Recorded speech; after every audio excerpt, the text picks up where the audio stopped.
Come on.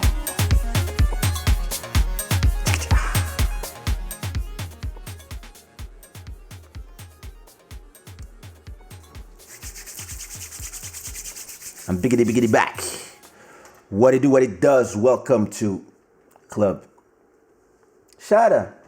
I'm your boy, back from the dead, Mr. Shada. Oh boy, oh boy, oh boy, oh boy. Guys, I'm still sick, but I'm feeling much better. Take a time to tell your friends, send a WhatsApp to your people, send a message on Twitter, Kaysha.tv, that's the link. Let's bring people to the club. It's 1:30 in Lisbon, Portugal, 2:30 in Paris, France, and whatever the time you have when you look at your watch in wherever you are, put in the comments where you are watching this from. Why am I hearing myself low? Yeah. And yeah, like small updates about my health after the last live of Wednesday. Did I do one? Did I do one Saturday? I don't even remember. I don't even know. I don't even remember what happened the last 4 days. But I don't know if it was COVID-19 that hit me, but like I had like some dry cough, muscle back pain, and very, very tired. So took some pills, took some medicine. I did a mix of European medicine and Congolese African from my mom advice, drinking Vicks and all that shit. And been actually resting. Sorry, I've been resting a lot, taking care of my health because I need to be there for my family, and so I've been sleeping for 4 days. I would wake up from time to time, watch what's going on, and then go back to where I was. And starting yesterday, I start feeling real better, and. Today is actually the first day that I'm actually feeling like, okay, no more irritation here, no more strange pain here, and yeah. So I was like, you know what? Let me go live. The new drug. Before I say hi to everybody that's here, I see the comments are going crazy. I want to have some updates about the number of subscribers we have this month. We now have 857 new subscribers in this month, which is amazing. Welcome to all of you. Welcome to the 4 latest subscribers: Hussein, Jose, Rilson, and Thomas. Thomas, same name. And I want to give also a extra special shout out to somebody who made a donation. Let me see if I can. We had a donation of 350 euros from Mad Collection. So thanks a lot. Blessings. Really appreciate.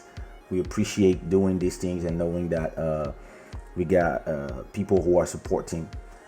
So what else I want to tell you? I want to give you some news about the first song that we recorded all together last night, after only 3 days actually, Friday, Saturday, Sunday, okay, Monday, 4 days. We are already reaching 7,000 streams in 4 days, which is amazing.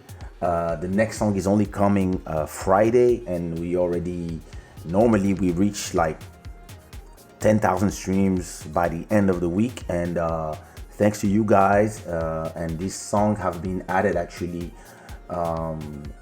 to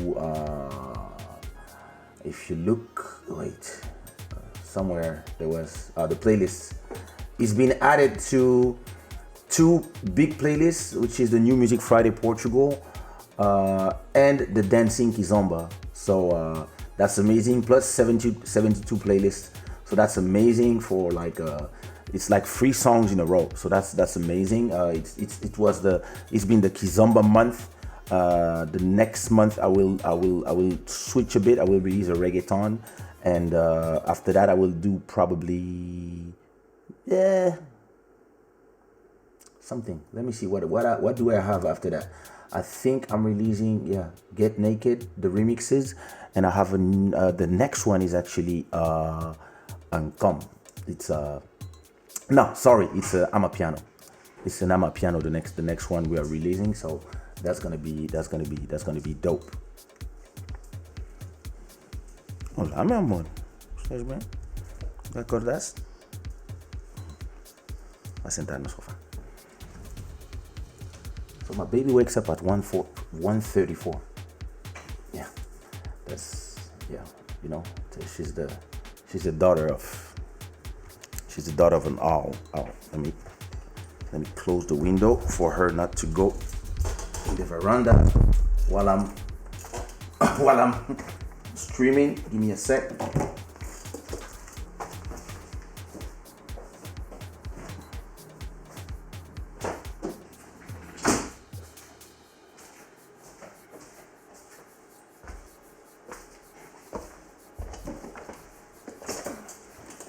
Woo!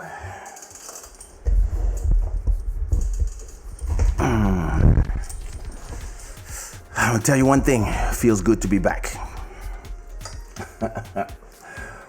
Feels good to be back, safe and sound and alive. I want to give a shout out to Maria. Boa noite, Maria.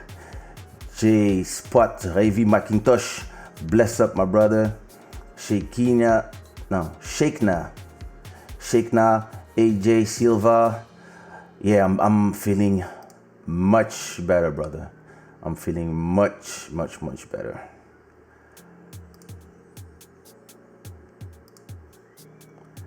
I want to give a shout out to who else is here? Oi, Diana, tudo bem? Crystal Killer, what up, bro? Giovanni, oi, Angola, tudo bem, Angola? Olá, Maria.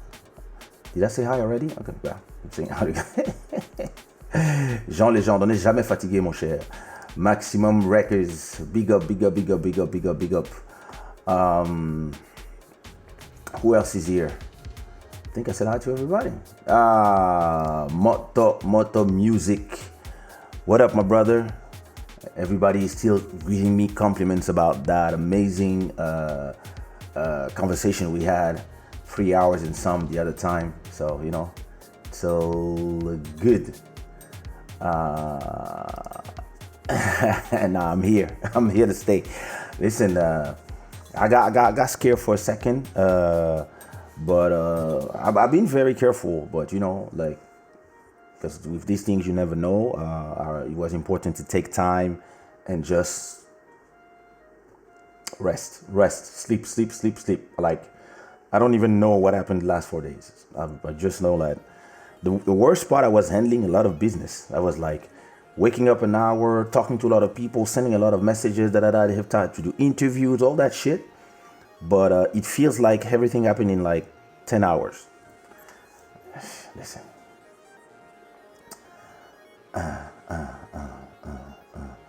Well, I see you guys are talking between yourself. You think so? I don't know, bro. Nice. That's good. Maximum Records, you're gonna do translation the whole night. We got translator.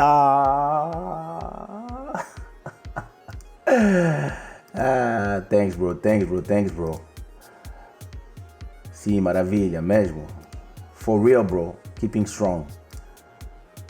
Oh, salut Christian de Lemba. Hey, Lemba, super. Ma grand-mère habitait à Lemba. Paix à son âme.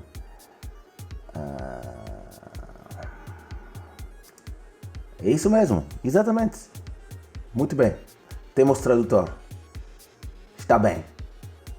Listen, yeah, that's a great donation. I have to say that I got surprised, but you know, it is what it is. Like I said, you bring value to the people, and you let the people, with depending on what they have, evaluate how much they feel, and depending, how much they feel that the content you are giving them is worthy to you. So that is indeed a blessing. I want to say big up to my cousin Joel. Grew up together in Kinshasa, and now he's in Canada. Blessings to you, and I will send you a message soon to know when we can do this thing with your wife. I'm still just getting better, and then you know.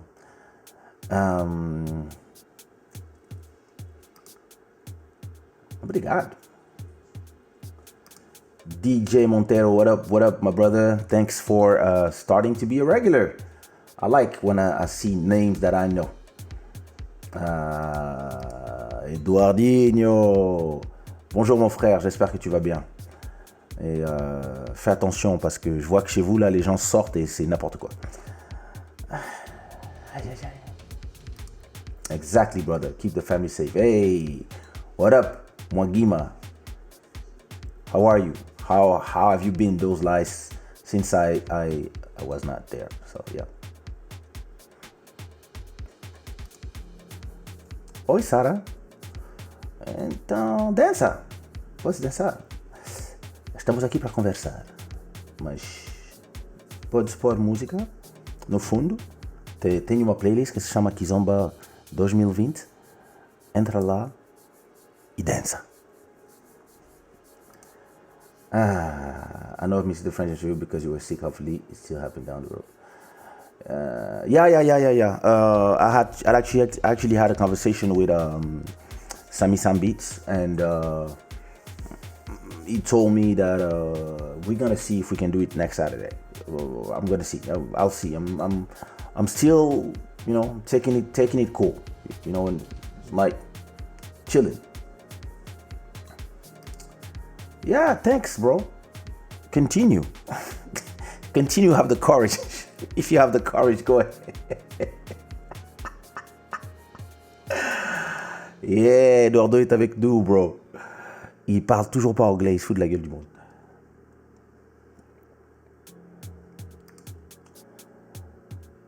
Waiting for you to come and spread the good news. You'll be fine. Yeah, feeling much better. I'm back from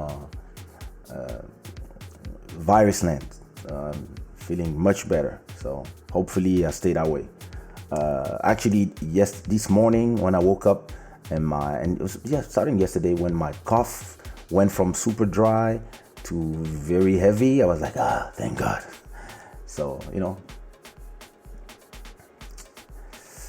Não tô aqui para cantar. Sorry. Milton Cruz, King Milton Cruz. Thanks for coming back. I hope you're fine. I hope you're safe. I hope everything is fine in your world.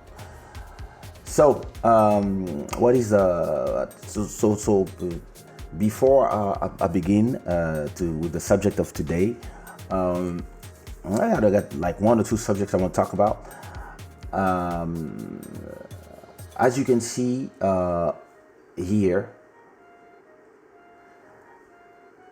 I have of course Club Shada logo, new one that I'm still working on it, and now I'm gonna let people pay to have their brand rotate here for 30 seconds and just the whole night, and I don't know how much, I don't know how, I'm still thinking about it, but it's gonna be something I'm gonna do. For those who have brands and who are trying to promote their products, we will have brands up there because the business never stops. So listen, I don't know why people are stuck on Instagram watching live with no content. I don't know what to tell you. It's very interesting. People are. I don't think it's the people who are stuck on Instagram. I think it's the people who are doing live who are scared to lose the people. But if I ask everybody here who has Instagram, probably 98% of the people will say I have an Instagram account or a Facebook account. And even worse, on the opposite, if I ask everybody who have an Instagram, do you have a Facebook account? Everybody will say yes. And plus, you don't need a Facebook account to watch a video. You can just go click the link and watch the video. And if you want to comment, then you do an account. You have better quality here. You can put music in the back. You can imagine like my battle with Nelson Freitas if it was done here, or all these versus lives between all these legendary artists, if it was done with a clean sound, how it would be amazing. And it's not so hard to do. It's not so hard to do, but it's people who are just being lazy.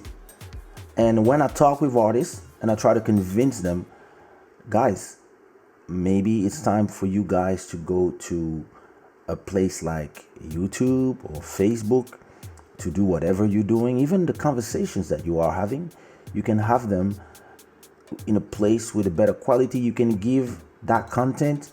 Actually, you can liberate people's phones, if you see what I mean. You can liberate people's phones, and they can then use them either to comment what you are saying or to do something else, or reply to their people or whatever. And at the same time, they can put you on their TV. They can put you on their TV. They can look at you on their computer. They can look at you on their phone, their iPads, wherever they want. And everybody's scared to lose the numbers. And listen, I probably would have 10 times the number of people watching if I was on my Instagram. But I prefer having quality and building a quality club of people, and then people will come. People will come. The more you do, the more you install something, the more you make people understand that this is where it's going, where it's happening, people will be there. I was watching some lives from Brazilians. Brazilians have I was watching this girl called Marilia Gonçalves, I think. She had 1.9 million people watching her live on YouTube, and she had like a real beautiful show with microphone, music, quality sound. You could listen to it like if you were there, and like free cameras and production sponsors. Like if people cannot pay you, then some sponsor will pay to have the eyeballs, and then you can put the sponsors. She had like one sponsor here, one sponsor there. She had like a rotating sponsor here, QR code. I was like, wow. I was like learning from that. And I was like, okay. These guys, they're on the forefront and they understand what they have to do. Our people, as always, are scared.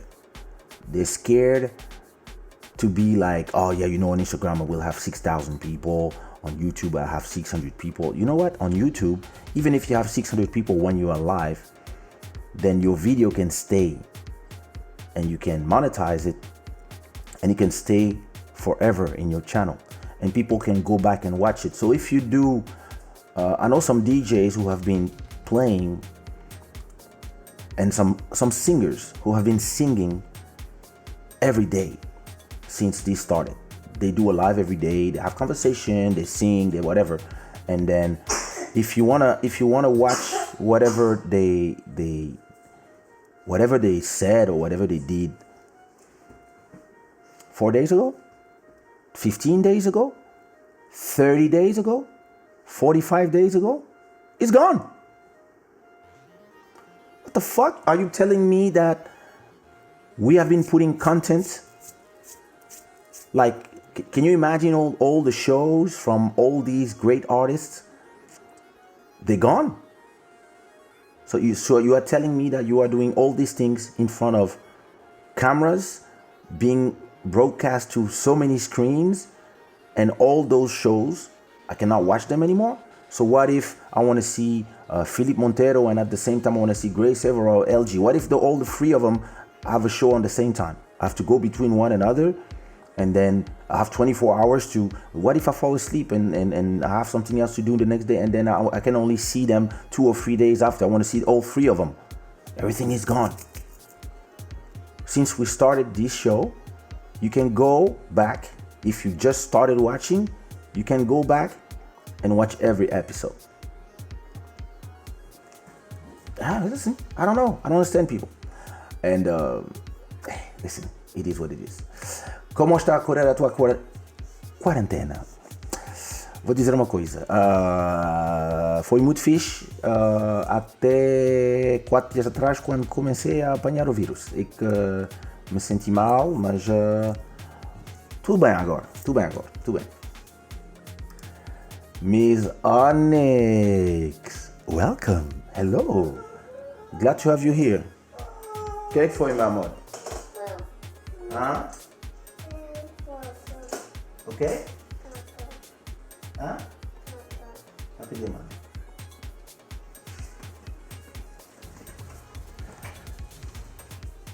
How are you?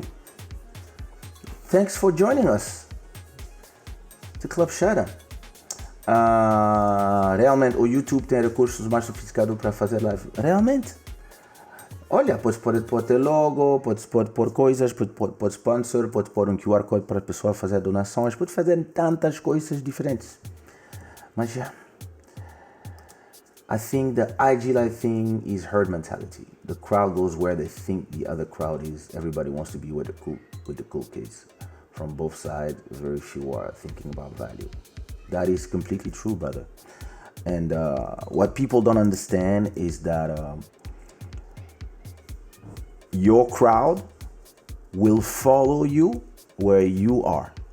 It's not a question of, I want to be where it's at. You have to bring your followers where it's at. Quem foi, mamãe? Hã? Pera, vou chamar mãe. Sorry. Parent life.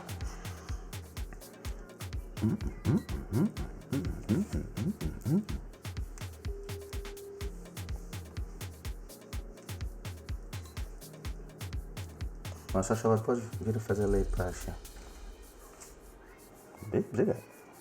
Queres dizer hello? Queres dizer bom dia? Diz bom dia. Hello. She's the daughter of an artist. She wakes up at midnight. 1 a.m. she's awake. I think she wants to do some beats.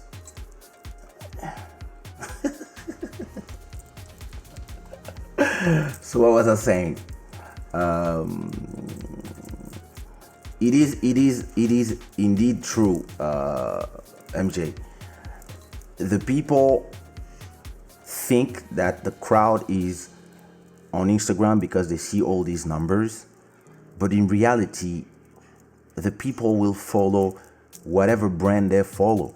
I was seeing Lucas Luco, the Brazilian singer, on his YouTube doing a live show, because the Brazilian singers, they don't even play. They all do their shows on YouTube, and he had 1 million people watching.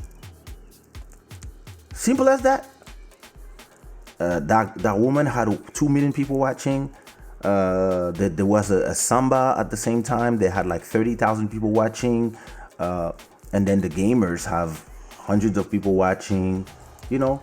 And all this, the people the people don't really understand. The people don't really understand that it's not, but it's just because they're scared. They're just scared, all of them.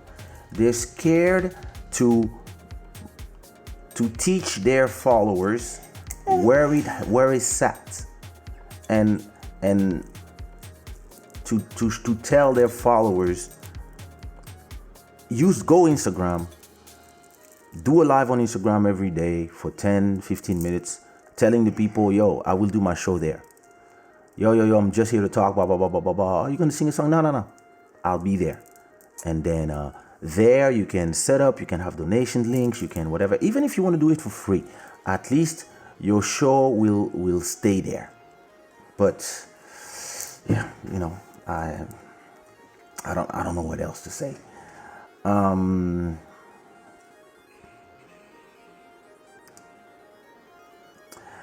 Bro, that battle, it was great. And yeah, we had more music to show. Me, I have a whole catalog of 500 songs. There's a lot of songs that I didn't play too, that I could have played, that would have made the battle less balanced. But the goal was not really a battle for me. It was just a display of everything me and him did all this time.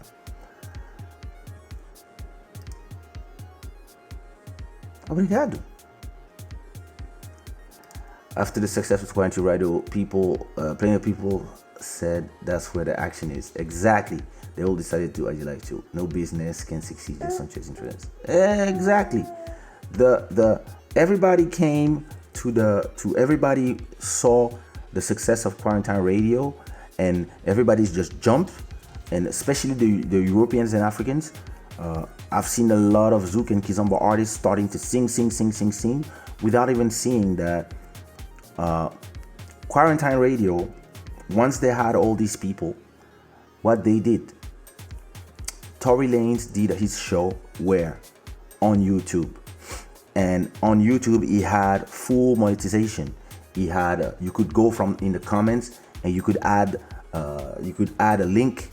You could add a donation directly in the comments. And while he was performing, you had like thousands of people giving $2, $5, $50, $25, $100, $600, $1,000, like, and it was just like going boom, boom, boom, boom. I was like, oh my God. And simple as that.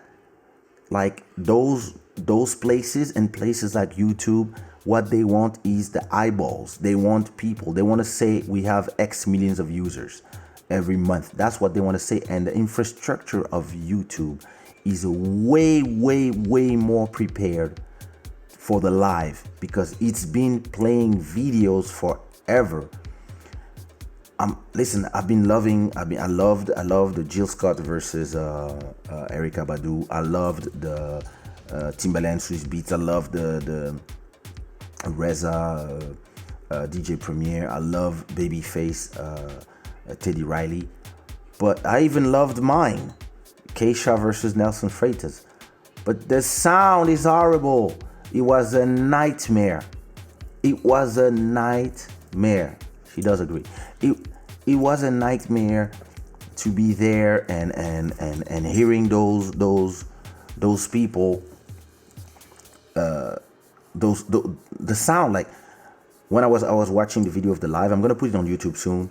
I was listening to the sound in the end, so I tried to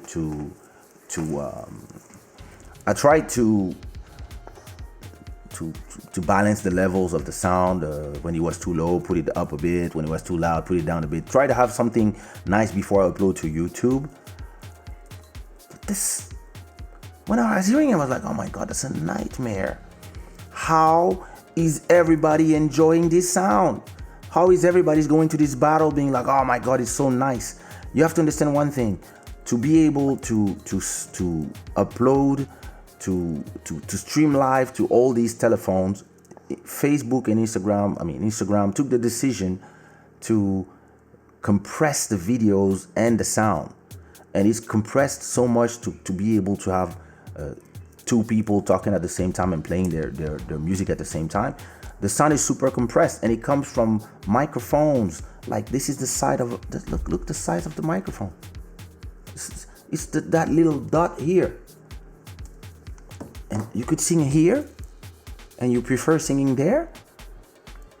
Makes no fucking sense. But people don't make no sense. Beijinhos, Maria.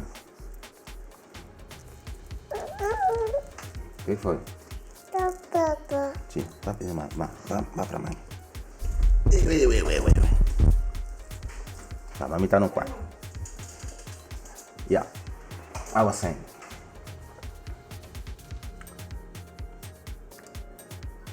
Manda um e-mail, como sempre. Manda um e-mail, faz ouvir música, falamos business, já está. Bim. Obrigado. Parent life is everything, bro. Having a daughter? Oof.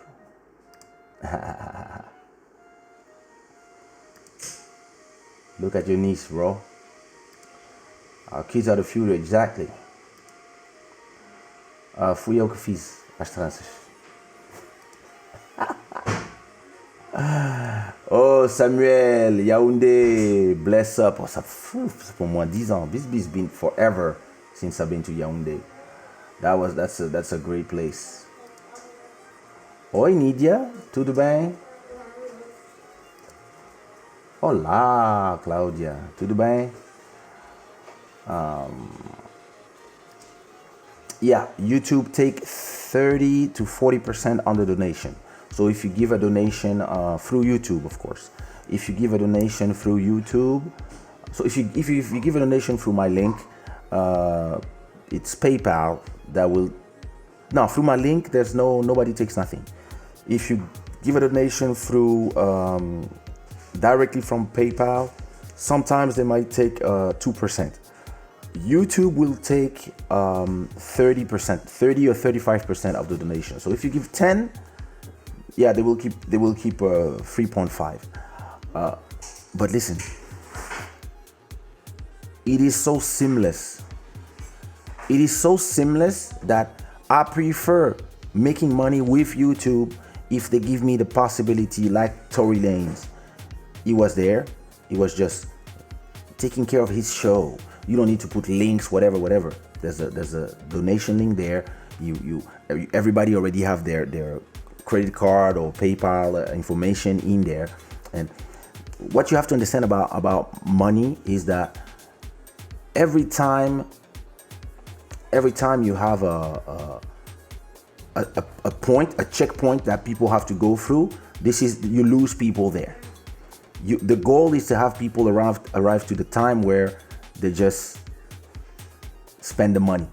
But you have to click a link. It's going to take you to another website. So you have to leave the link, the stream, or open a new window. If you're on the phone, you have to leave the stream. Then you have to arrive to a new place. If this place don't have your information and all that, these people will. Now you have to enter all your information.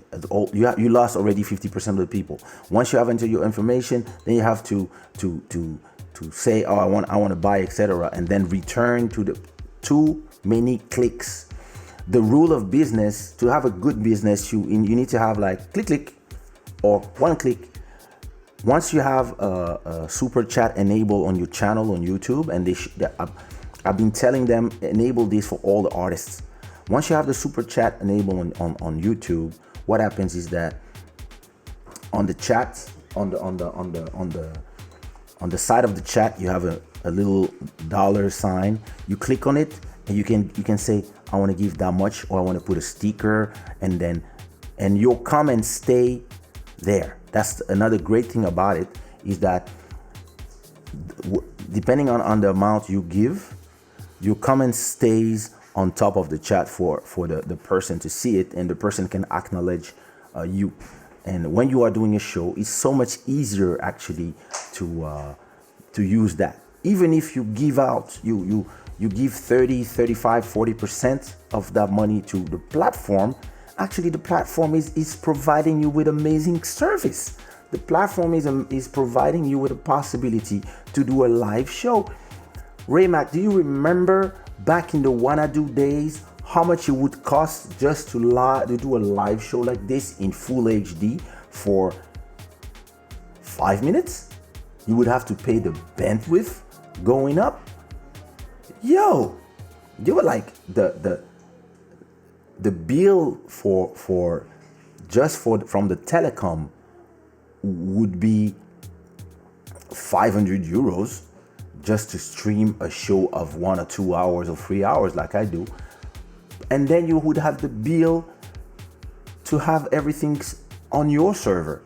This would cost you another 1,000 euros. So YouTube is providing you with an amazing service. And if they provide you with the tools to monetize this service directly, and they tell you, yo, we'll take 40%. Go ahead, make your money, bro. Listen, when you do advertisement on YouTube, every time I make 1,000 euros from YouTube, they actually make in 1,000 euros they make 400. I take 600, they make 400, and I don't mind. It's okay. Make your money, bro. Like, because the platform they are providing to us, that's all you need. And listen, I think that, I understand it's not easy to program a platform and etc. But I think Instagram lost a big opportunity. I've been home for 8 weeks. 8 weeks.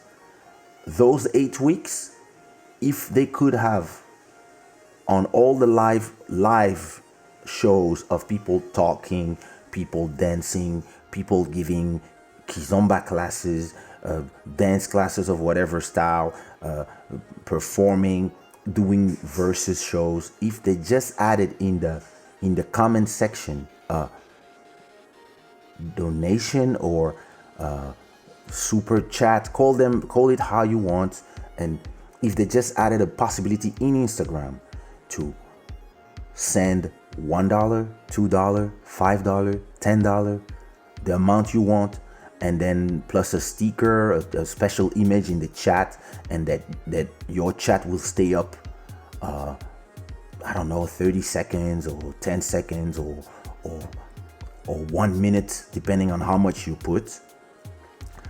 The creators who are seeing all these comments go, and when people are asking 1,000 questions, the people could say, okay, I only reply to people who pay. For example, when you have 1 million people looking at you, or even like 100,000 people looking at you, and you have all these comments going, a lot of time you don't see stuff, and you see people like they're here like yelling, yo, why you don't reply to our questions? I don't see them, motherfuckers. And if you put these type of things, like if Instagram did that like a month ago, the amount of, and they said, listen, we'll put a donation button, but for every donation, we keep 40%, and we take, listen, then I would say, okay, I would sing every day. Even if you make like 100 per show, like at least you do 10 shows, you pay for your rent. And this is a very, very, very missed opportunity. YouTube and Twitch have been doing it with gamers forever. Gamers have been, and people that are just talking. I see some people who are just explaining, just giving value conversations, and they have super chat enabled on their YouTube channel. And while they're talking, they make money. Money is going. I even saw somebody, those crooks. I've seen somebody, they put the Erykah Badu and the Jill Scott show on Instagram. They capture the screen on their YouTube channel, and they had this playing live while it was going live on the desktop on Instagram. They were playing it live on YouTube, and people were donating to this channel, thinking that it was that the money was going to Erykah Badu and Jill Scott, and they were like, "Oh, thank you, you were you're legends," and I was like, "Oh my god!" And Instagram lost a big opportunity, a big opportunity, and all the artists who are still performing on Instagram are also losing an opportunity to do it in a platform when they have more control on the sound. I agree, it's a lot, but yes and no. Listen, in the last 10 years, I generated on my YouTube channel, from all the views, from all the videos, I generated for probably around $200,000, but I made 120. Why am I gonna think about, oh, they took 40%? I don't even see those 40%. It's not like taxes. They give you money and then they take it back. No, you just receive your part. So don't even think about how much they are taking. Just think of how much you're making. And if your goal is to make 1,000, so make your 1,000. Don't think, oh, like every time I make 1,000 from YouTube, I don't think, oh my God, they actually took 600 or 700. All I see is, yo, made 1,000, I'm paying my rent. See what I mean? So it's a question of business. Like, we don't own the platform. We don't pay for all the structure. We don't pay for all that. So it's only fair that they make their money back. Of course, they have to make their money back. Where was I? Hey, MK Prod, what up, brother? J'ai vu ton email. I'll reply soon. YouTube é uma plataforma incomparável. A tecnologia investida nessa plataforma. Exatamente. Yep. Exatamente. Hey, music feeling juste à temps. You here just on time. Because I'm gonna speak about and actually I just saw your latest video, and I'm actually gonna talk about the same subject in a bit. So you are here just on time. Como consegue falar assim tantas línguas, Kaysha? Sou muito inteligente.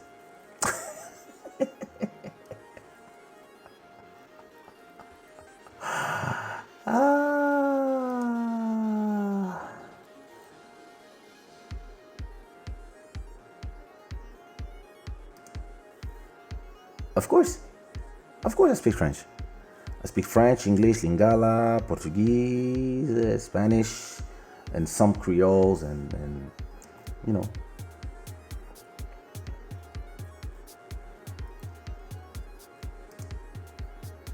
It depends how much you make, bro. Listen,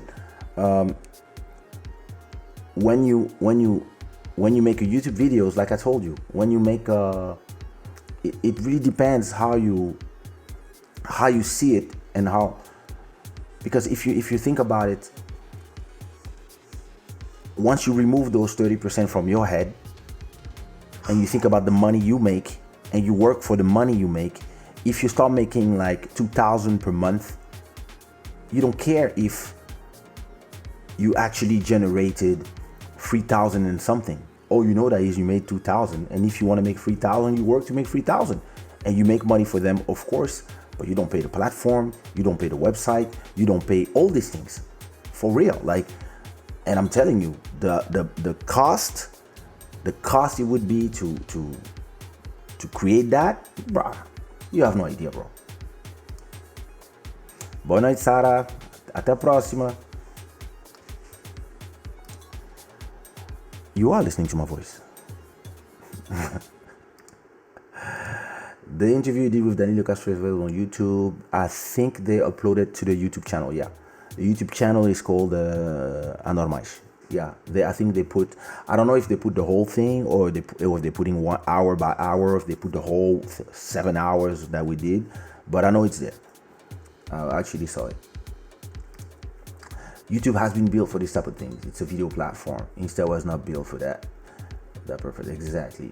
But because of all the other features that it provides, people use it more. And that's the thing. I believe that there's more people on YouTube than Instagram. It's just that on Instagram, people are there all the time. They come, they go, they come, they go, they come, they go. Listen, since this quarantine started, my YouTube views, let me remember the numbers.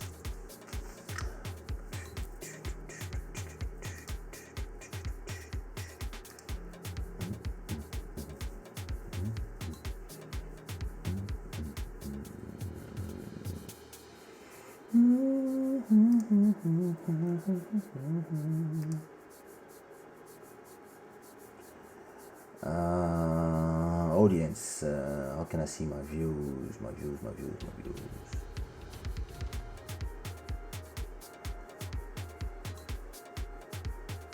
There was something where I could see the views. I want to see the number of views. Let me see. Yeah, I made 300,000 more views than before the quarantine. I used to make 700,000 views, and now I make 1 million views per month on the whole channel. And what does this mean? It just means that people are home in front of their TVs, and what they're doing, they are watching YouTube videos. What else? Like, I know every time I wake up, the first thing I do, I watch the news from France, I watch the news from the US, I watch the news from Portugal, and I watch everything on the different YouTube channels of the news. Then I watch all the content of the people I like, tech, Apple. Then sometimes I rewatch my own shows, sometimes, and then I watch shows about cryptocurrencies, about stock options. Then I watch entertainers, gossip, whatever. But I'm watching videos at the same time. I'm replying to my Instagram comments, but I'm from the comfort on my sofa. I'm watching way more YouTube than I'm on Instagram, and there's no reason to believe that most of the people are on Instagram. Yes, they are on Instagram, but people are consuming way more video content than Instagram content, and because Instagram, like, once you've swiped everything, there's a point where you've seen everything for the day and you have to come back tomorrow or in a few hours. But YouTube, Netflix, Amazon Prime, Apple, like, those are unlimited pits of unlimited content. Like, there's more content, even if you were watching YouTube 24 hours a day, and even watching only the content you like, you won't have enough minutes in your life to watch all the content that is there. The real thing now is, how do you take all your people and you tell them this is where it's at? So, and this is the thing: if you succumb to the facility and you just say, oh no, I'm gonna play on Instagram because that's where everybody is, especially if you're an artist. Just ask yourself the question. I was having a conversation with a big artist, and I was telling him, ask yourself the question: how many subscribers do you have on YouTube? 300,000. Okay. How many followers do you have on Instagram? 244,000. Okay. So, where are your music videos? They're on YouTube. So, all the people who are commenting on your music videos, and they are also commenting on your photos on Instagram, is the same people. If you tell these people, Friday, starting Monday or Friday, I will be live on my IG, yeah, they will be there on your IG. But if you tell the same people, yo, I'll be there on my YouTube, and every day you tell them, hey, it's gonna be on YouTube, don't forget my show on YouTube, they will show up on YouTube. Simple as that. Because why? Because they love your content, or they love you. They follow the brand. They are not slave to the platform. They don't come to the platform Of course, yeah, you come to Instagram to see your friend and etc., but a lot of these people also watch a lot of content on YouTube. And I follow the same people that I like on YouTube. I also follow them on Instagram. That's what I do. And if I really like, for example, after I saw the battle between Teddy Riley and a Babyface, the first thing I did was go on YouTube to watch people talking about life. And then I watched a lot of their videos, like a lot of the music I heard. I went to Spotify to listen to it in a good quality.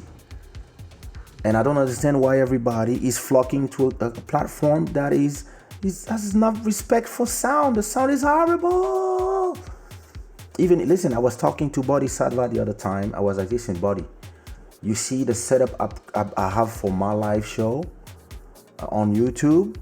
Let me come with my cameras and all my setup here, all my programs will connect to your YouTube channel, and I will produce for you, or you can come to my house and film here, and I will produce for you one show where you can play your set as you always do, but instead of your sound coming from your speaker going to the microphone of your phone, it will be like here. Listen to the sound.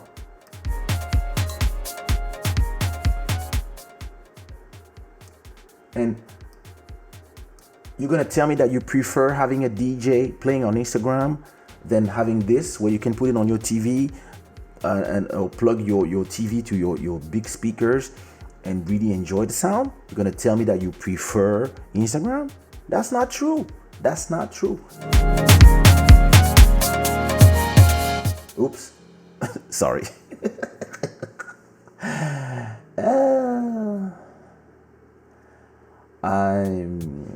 What was I saying? I already said good night. Good night. Musically, you make a good job, bro. Yeah, he does. He does.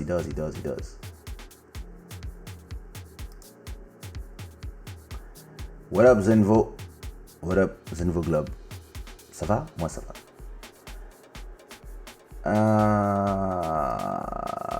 Você já pensou em participar em projetos de startup americanas ligadas à sua área de negócio? Ainda não, por a simples razão que eu vivo em Europa, então ainda não ninguém me contactou para um projeto que podia me interessar, mas estou aberto, estou sempre aberto. So yeah, one hour in, I wanted to talk about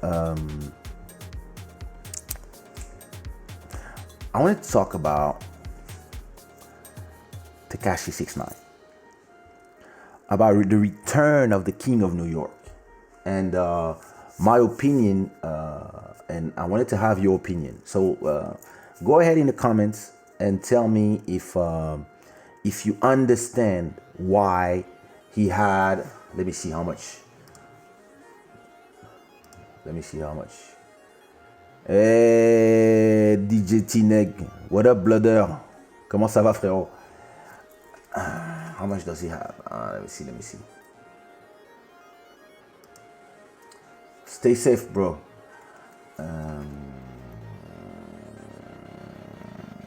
6ix9ine Gooba. Okay, listen. Sorry, what did I do? Look at this.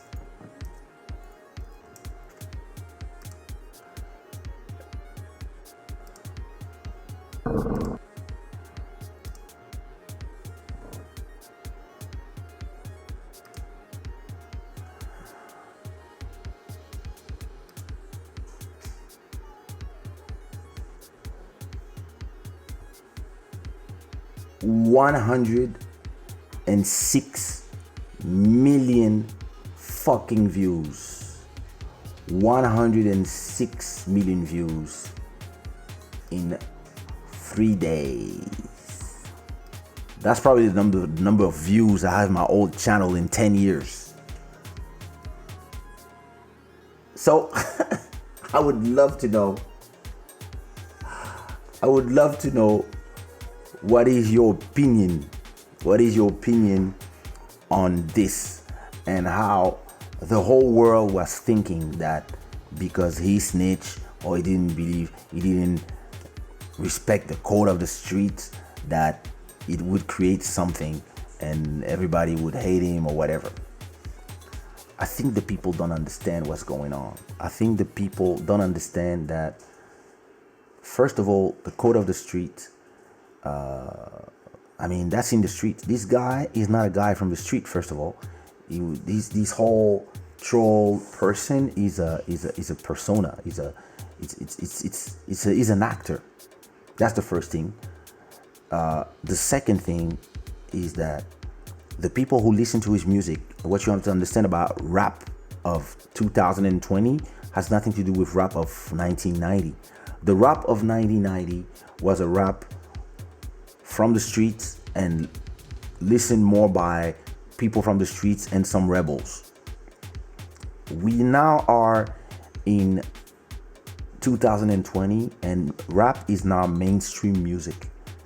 It is mainstream music, and most of the kids who stream hip hop and make all these gangsters and rappers super famous, especially if you go to all these festivals. They go to Coachella, they go to Rolling Loud, they go to all these shows, and look at the public. The public is not a bunch of ghetto black kids. It's white kids and other races, but it's when you are mainstream, it means that you appeal to kids and all the people from all colors and way more. When you reach those numbers, you're gonna tell me that it's just 106 million black kids who watch that. Has nothing to do. It's actually cake for mama. Quer fazer xixi? Vai tocar fralda? Vai pedir mami. And so what I mean by that is that all the genres of music that when a genre of music becomes popular, what happens is that it means that the core people who were listening to your music 30 years ago or 10 or X years ago, they're still here, but they've been dwarfed by the mainstream people. And most of these people are nerds, YouTube kids, like white kids or kids that have nothing to do with the streets, emo kids, and all these people who are making all these guys of especially that new generation of rapper famous and reaching stratospheric numbers. All these people are not, they don't care about the snitching thing. And even all those, oh, you snitched, they're not from the street either. All the people who are fighting each other, oh yeah, yo, you didn't respect the code of the street, like they all want to be rappers. All of these kids, once they done flaming on Twitter and putting comments on YouTube and etc., they in the suburbs, in their mama's house, and a bunch of them are guys like me. I'm not from the streets, and yeah, I mean, listen, I was watching the novella of him snitching and etc. and not respecting the code of the street, but I don't care either, cause I mean, listen, I obey to the code of respect and loyalty because that's how I was raised. But even this has been lost. Even this has been lost on the age of social media. Sometimes you're gonna give a different opinion from somebody in whatever topic, and people start insulting you straight or telling you that your career is over, or try to have a career instead of giving, And people, all these people who are complaining about these guys are not respectful either, and don't even respect the code of just normal good behavior anyway. And the code of the streets exists in the street, that is true, but all these street people are in a schizophrenic, because at the same time they want to have more people listening to the music so they can do all these numbers, and more people mean people outside of the streets, and at the same time they want to talk about the code of the streets. And yeah, listen, I understand that between them, I don't know if this guy will, I don't know how this guy will be in the street when they let him out. I don't know how, like, this is, he are the problems for him, but I don't, everybody who was saying his career is over, he will not come, he will not rap, you don't understand how this whole business is working. Actually, everybody is, all the people who are listening to his music, all these people who are streaming the songs in 3 days, none of them are from the streets, and none of them understand or care about the code of the streets. And yeah, this is what it is like. And all these rappers who listen, I mean, the real gangsters, I mean, I know some real gangsters from back in the days, and they're not on YouTube videos, they're not on Instagram Live with their guns and stuff. They're silent, doing their thing. Those are the real gangsters, I mean, for me. But maybe in 2020 is different. I mean, I don't know, I'm not from the streets, so I can't talk for them. But let me see your opinions. Sí, mi amor. Vai pedir mami, meu amor. Papo tá ocupado.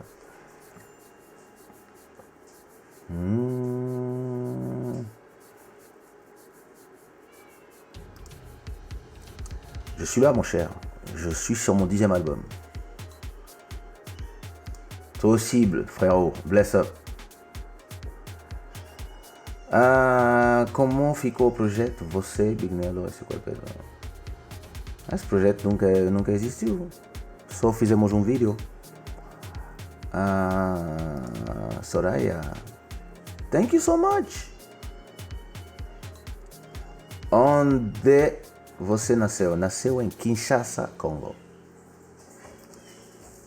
Exactement. Il fait du marketing, laisse tomber, du marketing 5e level, abusé. Hey, Muna's Music, what up? 3 days. Listen,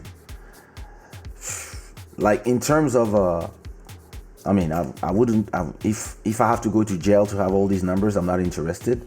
But everything he's been doing, hey, Paula Juliana, new subscribers, hello.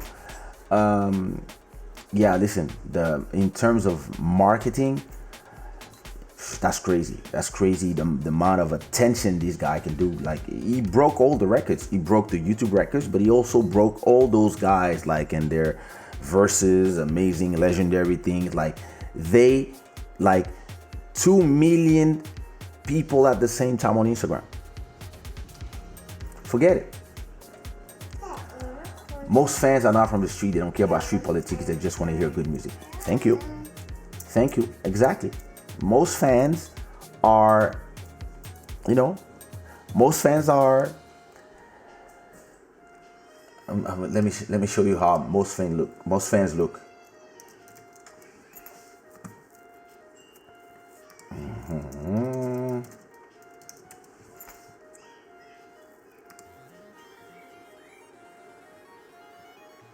Let me find one good.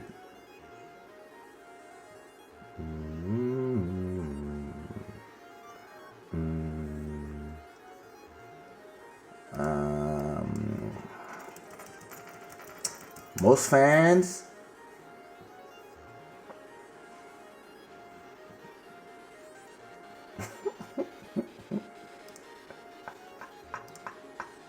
I'm watching some photos.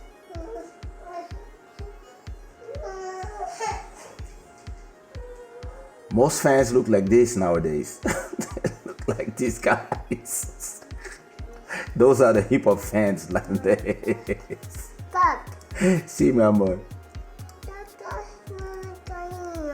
Huh? Amor.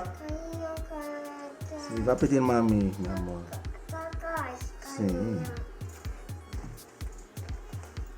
Sim, vá, mami vai trocar a tua fralda.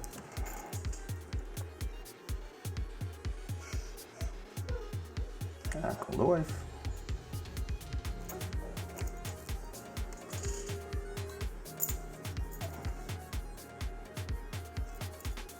My love, a tua filha quer que tu troque a fralda dela. Ah, tá onde? Não sei. Ah, não sei. Acho que tá na casa de banho. Não, tá indo. Só chamar, baby. Sim, vá pra mami, vai trocar. I refuse to give him a view. It's not just about the rules. I live in the middle of America and we got enough killing in the street and he's trying to make life dangerous, period. I completely agree with you and I understand your point of view. But like I said before, you have a level of life and responsibility that makes you do that choice. But all those kids who are between 14 and 8, I met 6ix9ine once. I met 6ix9ine in the airport. I was coming from Portugal and I was connecting in Boston, I think, or New York, I don't remember. No, it was in Boston. I arrived in Boston and from Boston I was going to Miami. And so I was looking for my gate and I saw him with his girlfriend or whoever, and it was just him chilling, going I don't know where. And all of a sudden, I was like, oh, looks like 6ix9ine. And okay, so that was 2 years ago, probably 2 years or 2.5 years ago. And so in my head, I was like, let me go do a selfie with the guy or whatever. And all of a sudden, I saw a bunch of people run to him. I was like, listen, between 12 and 15 years old, a bunch of white kids. Like, oh my God, 6ix9ine, 6ix9ine, 6ix9ine, 6ix9ine, 6ix9ine. I was like, wow. Like, and that was like before he really like exploded. Like probably in New York he was already exploding, but at that time it was not like now. And me, I already heard about him because of online and DJ Academics and stuff, but around him at the security gate, bunch of kids, but only kids. And trust me, all these kids have no idea about everything you say. They want to beef. They want to beef with their creators' enemies. They want to, they see everything. Kijk voor hem, man. Kijk voor hem, man.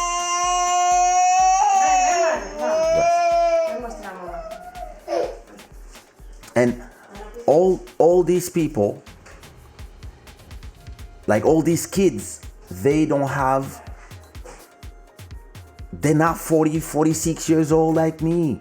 Like they're super influenceable, and they are the ones who are making all these millions of views, plus the couriers, plus the whatevers. But all these artists, and I think all these artists are reckless, and they are a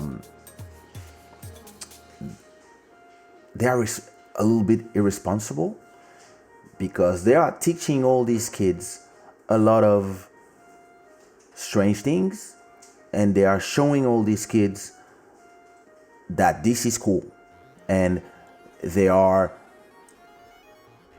making all these kids not understand the line between reality and movies and video games and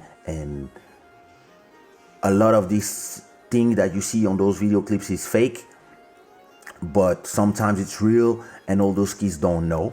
And the more you do, the more ass you show, the more if you're a woman, the more thottery you do, the more gangstery you do, the etc., the more you get the views. And then people are obsessed with the views, because we come back to this idea that the views, the views are more important than anything, and people are not interested about the quality of what they are giving to the audience.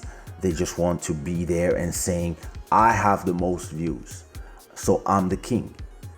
And what happens is that then people are going crazier and crazier and crazier and crazier and crazier. Now you have women saying that, yo, if I reach X amount of views, I'll show my boobs. If I do that, and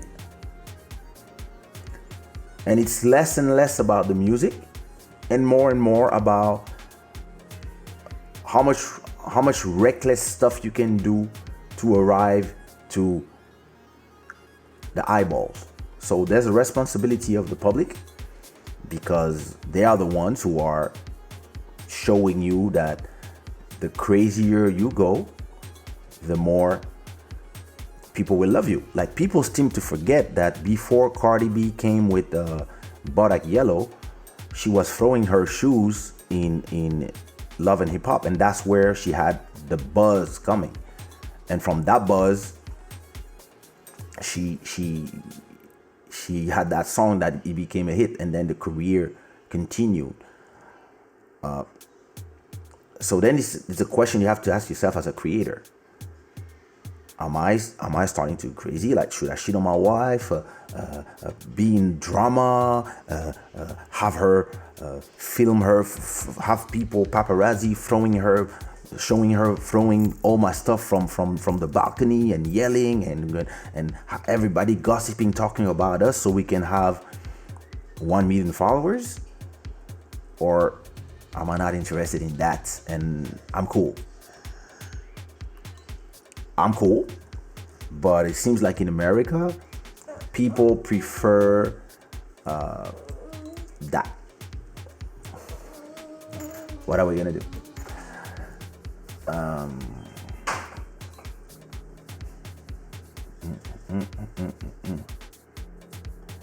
He figured out how to use the networks and what people are waiting for. Yep. Like, that's what you call power plays. Like, it's chess moves. Eu acho que esse Michel viu nesse vídeo 6ix9ine são ligados à inteligência artificial. I don't know. Pure schizophrenia. Pure. And pure marketing. Pure marketing genius moves. Like, he knows how to use whatever state of where he's gonna be to, and he understand also that all these public, and then it's sad, all this public wants drama. Like, drama and negativity always bring more views than positivity, unless you decide that you want to build your crowd, and you want to build a quality crowd, and you want to build something built around positivity, learning, values.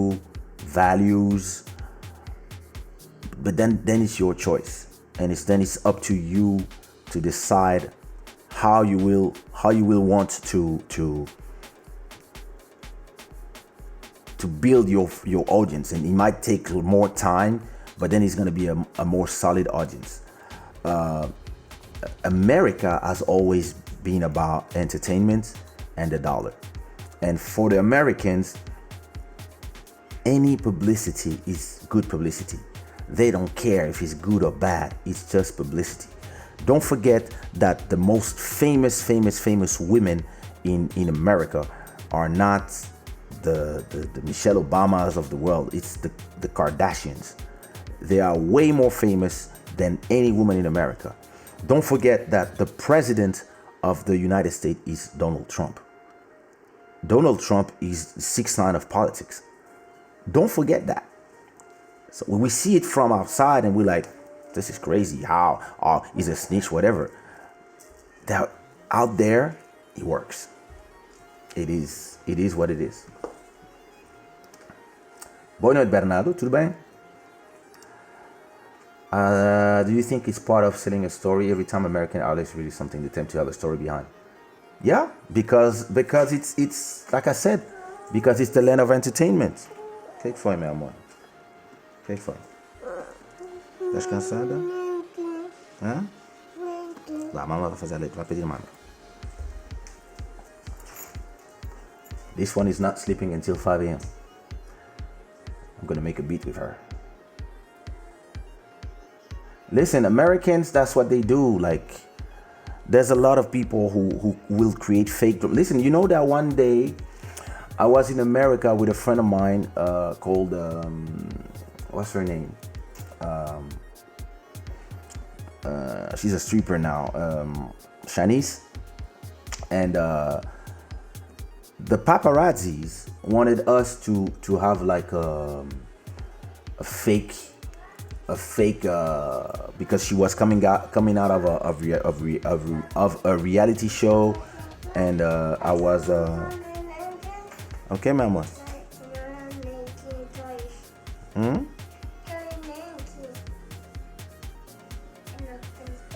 Let me go do some milk while you are commenting. This one, great. Listen to some music. I'm coming. Put your comments. I'm coming.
Toma teu iPad.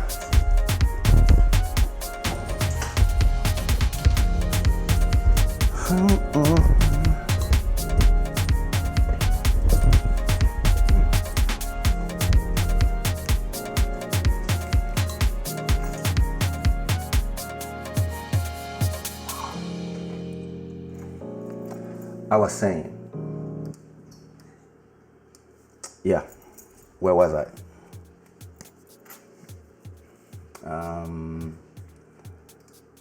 2 million on IG. Yeah. Yeah. So like, can you imagine that when you have two legends like Jill Scott and Erykah Badu playing songs and you know, like you have like 700,000 people watching. You're gonna have Teddy Riley and and Babyface, legends. They're gonna have like 500,000 people, and everybody's gonna be 6ix9ine arrives. It has 2 million people. At the same time, meaning that he probably had like 10 million people in total. Because everybody's curious, because everybody's nosy, because everybody... Listen, this is the land of... The president is a reality show honcho. What else would you think? This is America. 6ix9ine is an industry plan. He's an agent, and he's been backed up to invert certain codes and concept, desensitize them, and be transformed into reckless consumers. To be transformed and yep. Brother Rahiz always speaks the truth. He knows the numbers in MLNG are part of the agenda.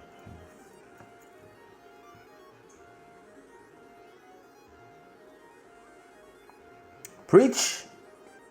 That's a possibility too. Indeed. That's America. Listen.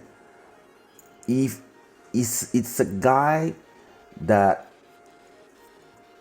sells, and you really have to understand that if you don't live in America, you have to not look at America through the lens of your own values as a European or as an African, because we all have different societies and rules, and in America, before everything else, before human life, you have the dollar, then you have entertainment, then you have the rest. That's America for you.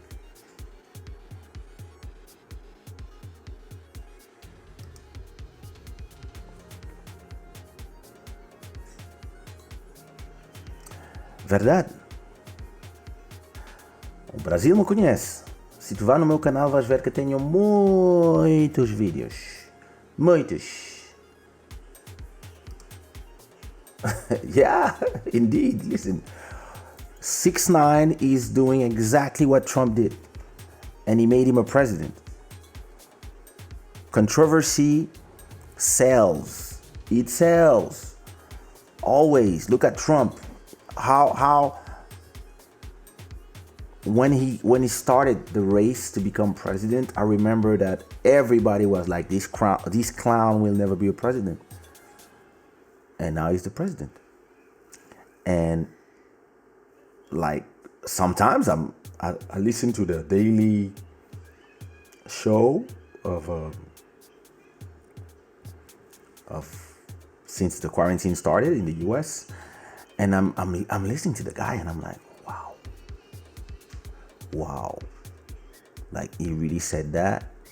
And like when I was young, and my heroes were all Americans, and like everybody was brainwashed into thinking that all the Americans were superheroes, and I was a fan of rap, and so my dream was to go in New York, live in New York, become a rap star in the US, etc.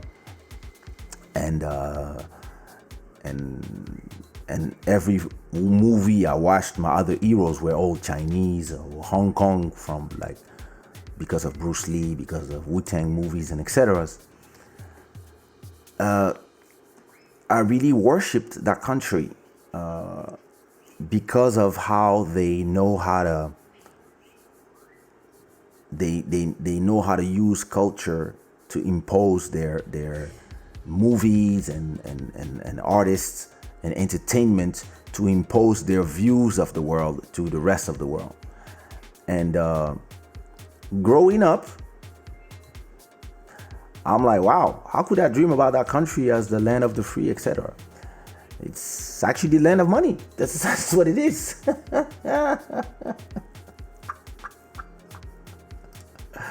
The US government invested money in the hip-hop industry. There's a document explaining that. Part of the agenda of the prison system are owned by Wall Street and the banks. The prison system in the US is a huge business. And it's like, it's actually the replacement to slavery. actually. All these people are in jail. They actually generate a lot of money. So that's another, yeah, that's another whole rabbit hole. Indeed. He figured out how to use the networks. Oh, I saw that already. Hey, Nadia. Hello. The 2 million don't even make sense. It does. It does. Listen. All these people are little white nerds. Not all of them, but at least 1.8 million of them are, yeah, young rap fans. They just love the music. They love music and they don't really care. They just, yeah, they love it. That's it. And they don't really understand everything else. And they don't care about everything else. Like they, yeah, I mean, maybe in 10 years they will be like, wow, I used to love that. Who knows? Or they will just grow up deciding that this is quality for them. And I cannot judge them. I cannot judge them, as I don't like people judging my taste. All I can say is, this is what they like, this is what works, and a lot of money is being made. Propaganda was first tried in German Nazi, and the minds behind it helped America create a propaganda system. Yep, that's true. Programming minds to control and have power. And trust me, before Germans, there were propaganda started with humans. Like forever there's been propaganda. Forever you have people that will use anybody who's a little bit more intelligent or understand how sheeps work. They will know how to create a herd and have everybody move one direction. And they will use what they have. And don't forget one thing. The goal in the end is not to make sense. The goal in the end is to make money. Once you understood that, that's it. Like for some of these people, the goal of the Kardashians, and listen, I have a lot of respect for them because of the money they make. I'm a businessman, so I'm like, wow, well, like the way. And a lot of these people, their goal is to make money, not to make sense. So they use every rule in the book. Like all these things have been documented. Like my boy Rahi said, all these things are documented. You have ways to do it. Hey, I use it. I use it all the time. Because I understand how. From the beginning of my career, I've been using my own propaganda machine. And we will call it marketing, but you use it to sell to people. But then I use it in a responsible way because I also respect the people that I'm selling the product to. But a lot of people don't care. A lot of people, their only interest is to be number one. To be number one, to have girls, to make money. That's all they care about. They don't care about everything else. And if you understand the story of 6ix9ine, of how he came here, it all makes sense. I really, like anybody who speaks French, I would advise you to go check the video from Stevie Music Feelings, where he explains. And there's also, there's also, for those who speak English, there's a lot of people who understand how he came and what is this girl doing. And why am I blurry? All right, let's go. Thank you. Yeah, there's a lot of ways to understand what is going on here, and I think the mistake everybody has been doing about his career is thinking that he has any interest with the code of the street. He's just here to create entertainment by trolling, and he knows it works. So that's what he does. That's it. And he makes his money, and trust me, the industry is making their money. As long as the industry is doing their money, They don't care. You want proof? They started caring about putting R. Kelly in jail only when he was making them no more money. You think they didn't know those past 20 years? From the fans to the record labels to the executive to the people who he was bringing billions. He was paying the electricity for all these buildings, so everybody was like, do your thing. And I'm not going there. He is right, indeed.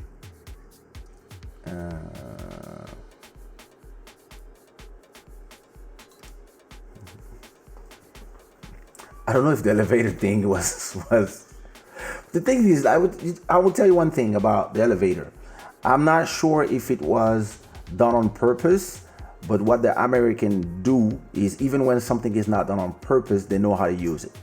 They know how to use all the eyeballs to generate money. They know.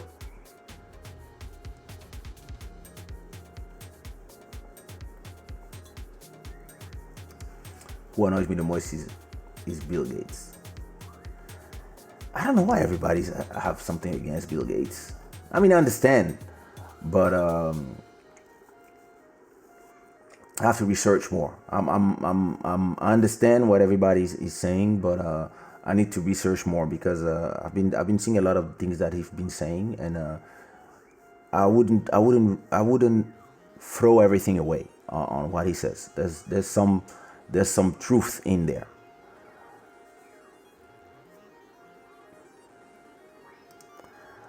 Hoje em dia, a maioria das plataformas de conteúdo praticamente estimulam um padrão de consumo. É exatamente isso que acontece com 6ix9ine. Exatamente. Verdade. As plataformas vão fazer tudo para... O interesse da plataforma não é o conteúdo. O interesse da plataforma é tu ficar na plataforma o mais tempo possível. Então, para uma plataforma, se tu tens 100 mil pessoas que são a te olhar, a plataforma vai automaticamente chamar mais 100 mil pessoas.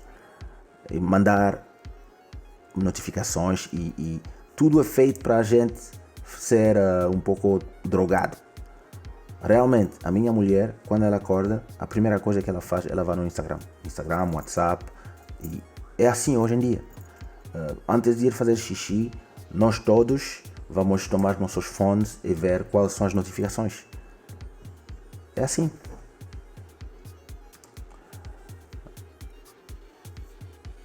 Yep. Music nowadays is completely trash. Sis. You know, when we arrive with Ali Angel, Nichols, Jean-Michel Rotin, Xtaz, with the Zouk R&B that later evolved into Kizomba, etc. The old people, they were my age, but we were 20 something and they were 40 something. And they all said that our music was trash. That this is not the real Zouk. You are fucking the nature of Zouk. Zouk should not be sung in English. Zouk should be sung live. You guys are programming, etc., etc. And you know what we reply to these people? Fuck you. And I cannot really judge the music of the youth of today because it is their music and it has an appeal to a lot of these TikTok kids that are doing all their choreography and this is this generation and when you start dismissing a whole genre of or the music of today, this is when you start maybe talking like an old person and you start like dismissing everything because you don't understand it. But listen, I was never a fan I'm not especially a fan of 6ix9ine. Some songs, I listen to everything because I like to keep myself informed. I'm a businessman, so it's normal. The There's some nice stuff that I hear, especially when he goes for the Spanish market. He goes reggaeton. He has some. His song with Anuel AA is dope. But then, like, a lot of the music that I hear today, I don't like the mixes, I don't like the choice of instruments and stuff, but it works. So if it works, the question I ask myself is not, I don't say to myself, I don't like it. I say to myself, okay, how can I make that, produce something that sounds like this, but in a way that I like it and in a way that could please my fans? What can I add? What can I do? And at the same time, catch that public too. I don't dismiss people because sometimes it's just that it's just every generation has their own stuff. Like, I remember when I came to the Zouk scene, every time I was listening, like the same people who were criticizing our music, I was listening to the music. I was like, your music is trash. You old. Fuck you. And yeah, it's a generational thing, I think, especially hip hop and rap. Listen, the hip hop from the 70s is not the hip hop of the 80s. It's not the hip hop of the 90s. It's not the hip hop of the 2000s. It's not the hip hop of the 10s, and it's not the hip hop of the 20s. Like, it's just a different discipline. I remember, like, when I used to be completely versed in hip hop, we were caring about the sound has to be New York. We had to rhyme. We had to, like, take a special care with the lyrics and etc. etc. And today people are more interested in the TikTok and the choreography, the finding the right thing that could go in a meme, because we are in a social media generation. It's just the way it is. Things are different. Pal-ups, I'm very glad you end up coming in Portugal. You are helping develop and contributing to the Pal-ups music industry. Just like this are very important. Just like Rahiz, you are helping decoding music. Thanks a lot, bro. Thanks a lot.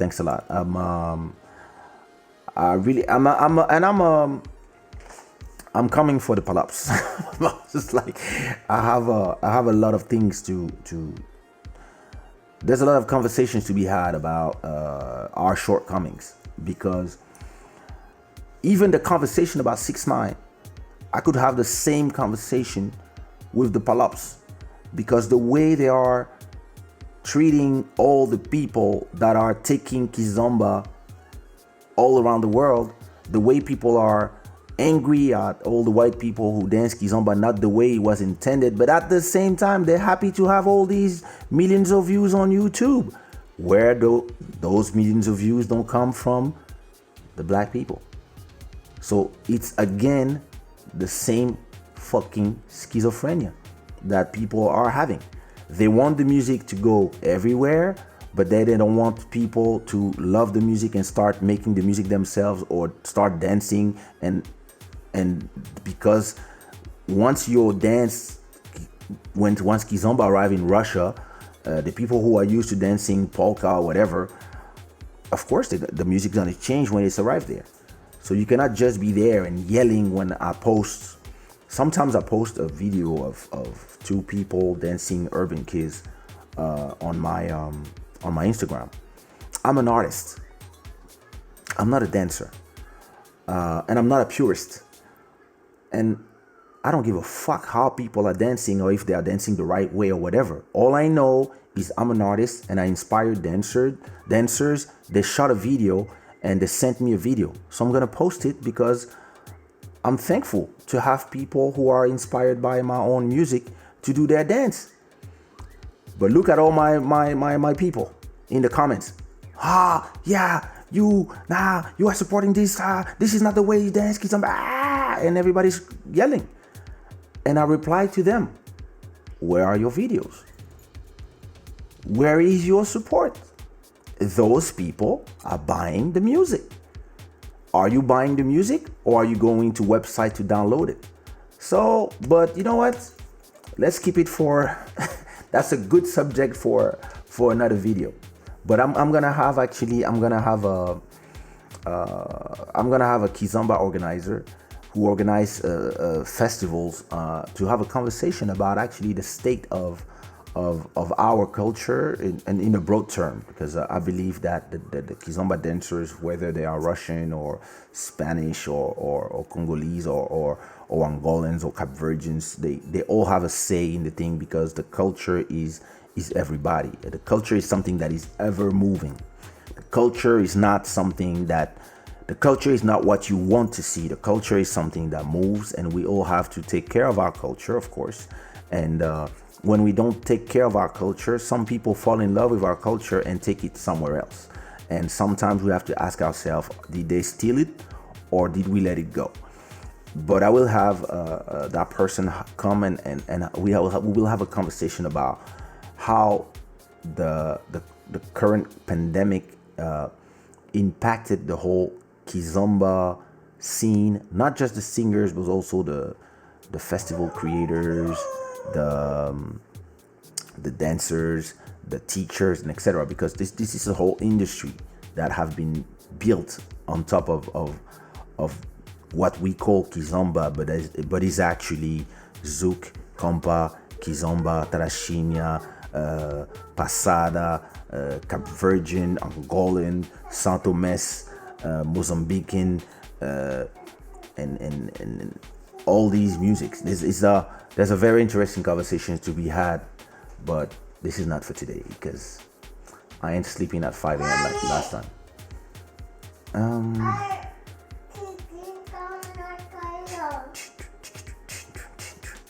The Kardashians sell well. A service that would last a day, they extend for 2 seasons for no damn reasons.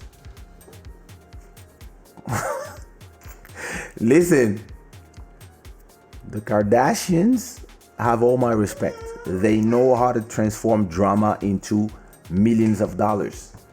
They know how to do it. Like, they know how to sell something. They know how to, whatever small drama they have, sometimes you're like, really?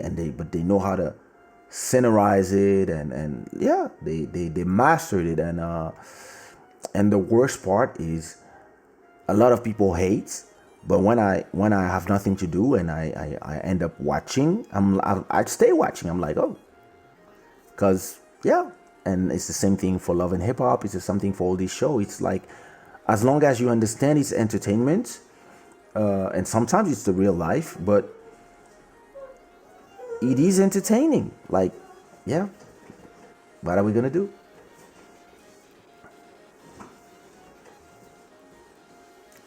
You should do a research of what him and his wife. Yeah. I've been reading a few stuff about what they do.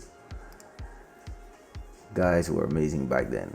Yeah, listen, I'm sure that the fans of today. O que estás a fazer, meu amor? Ok, a Padinho cravou. Oh.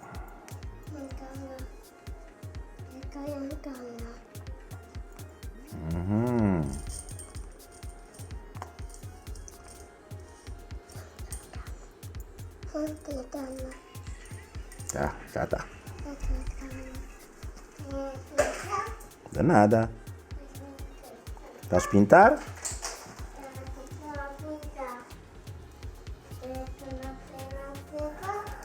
I'm 22 and I don't understand what people see in those new artists.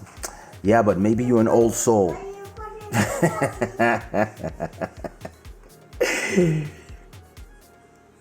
You know, it's not because you are 22 that you might not be more drawn to an Erykah Badu or like.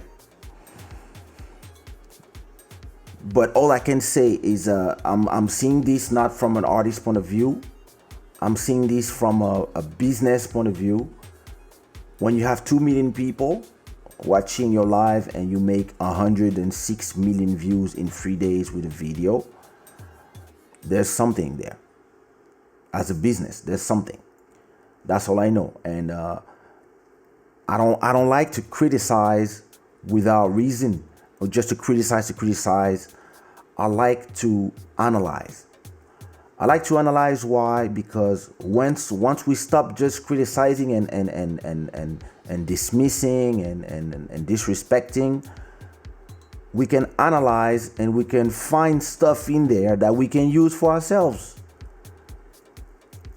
And if you remove all the negative stuff and all the, you can then try to understand what is like, what did he do different? Is it the rainbow hair? Like all the marketing genius is not just in the trolling. It's also about the colors. It's also about how the drawing, now the new shark, all these things he knows how to use in a certain way. And like it or not, there's something very interesting that once you disassemble everything, you can actually find stuff that you can use for your bakery, for your music, for whatever. There's some interesting things in there that you can find. Tem muita música boa hoje em dia, claro que sim, também tem as ruins. Mas o melhor é verdade, é variedade. Isso é a solução de WhatsApp. Obrigado. Muito verdade. Sim. É assim, na minha opinião, arte é como tudo. Tem para todo mundo. E como eu disse sempre, quando alguém vem criticar a minha música, quando alguém vai levar o tempo de vir no meu canal ou no meu Instagram para vir me dizer o que estás a fazer é merda, eu vou dizer, se tu não gostas, ninguém te obriga a ouvir e vou te ajudar bloqueando-te, assim vais continuar a viver tua life. E tem escolha para todo mundo. Realmente eu sei que o que não gosto eu não vou ouvir, porque tem tanta música que sai todos os dias que realmente temos, como eu disse, temos muita escolha. I think you are an old soul, Nadia. You truly are. It's completely possible. You are old Chinese empress from the 14th century.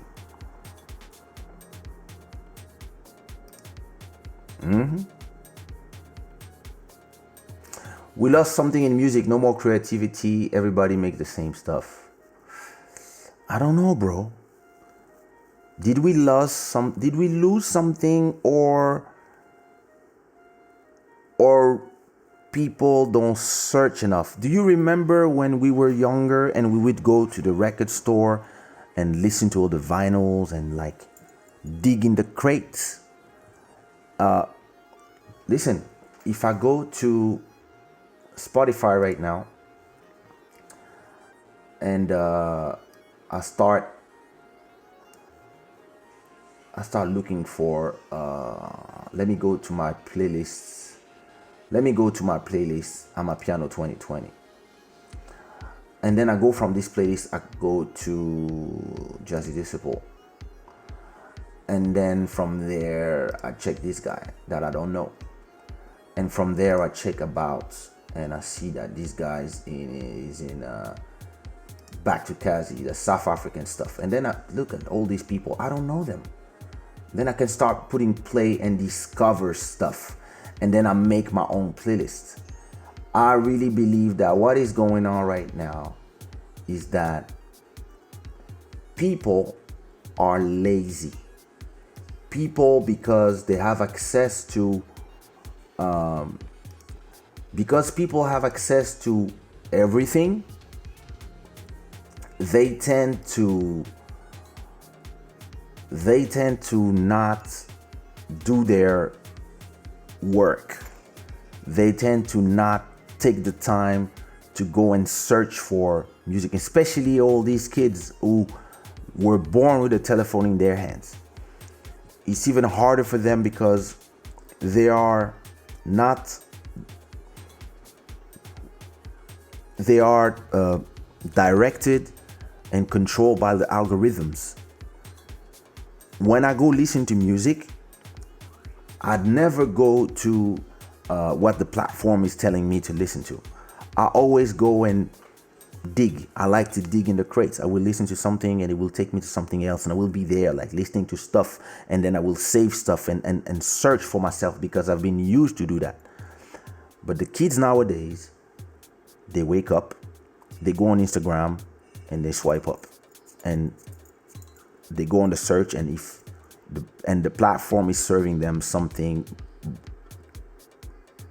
that is after analysis of what you like, what your friends like, what they think you're gonna like more, and there you go. So if you are a racist, you will always only have racist content and racist people in your timeline, so you will be even more racist.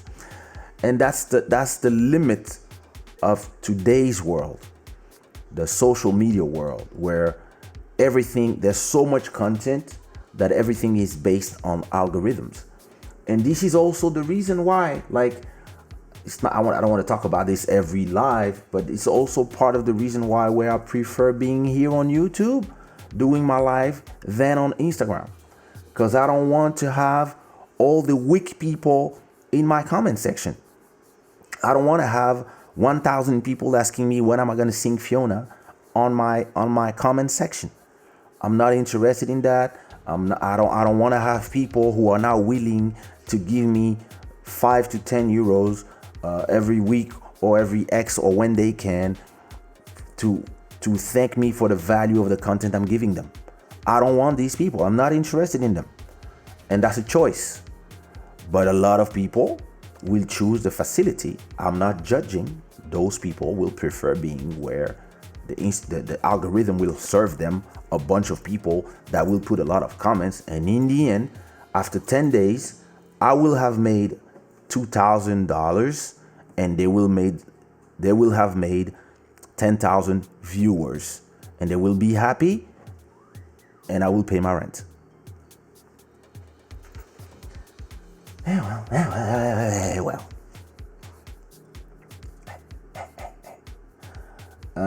Let me see. Where were we? Oi, Nuria, I love your song One Love. I love my song One Love too. Thank you. I have to do one of these days. I'm gonna do a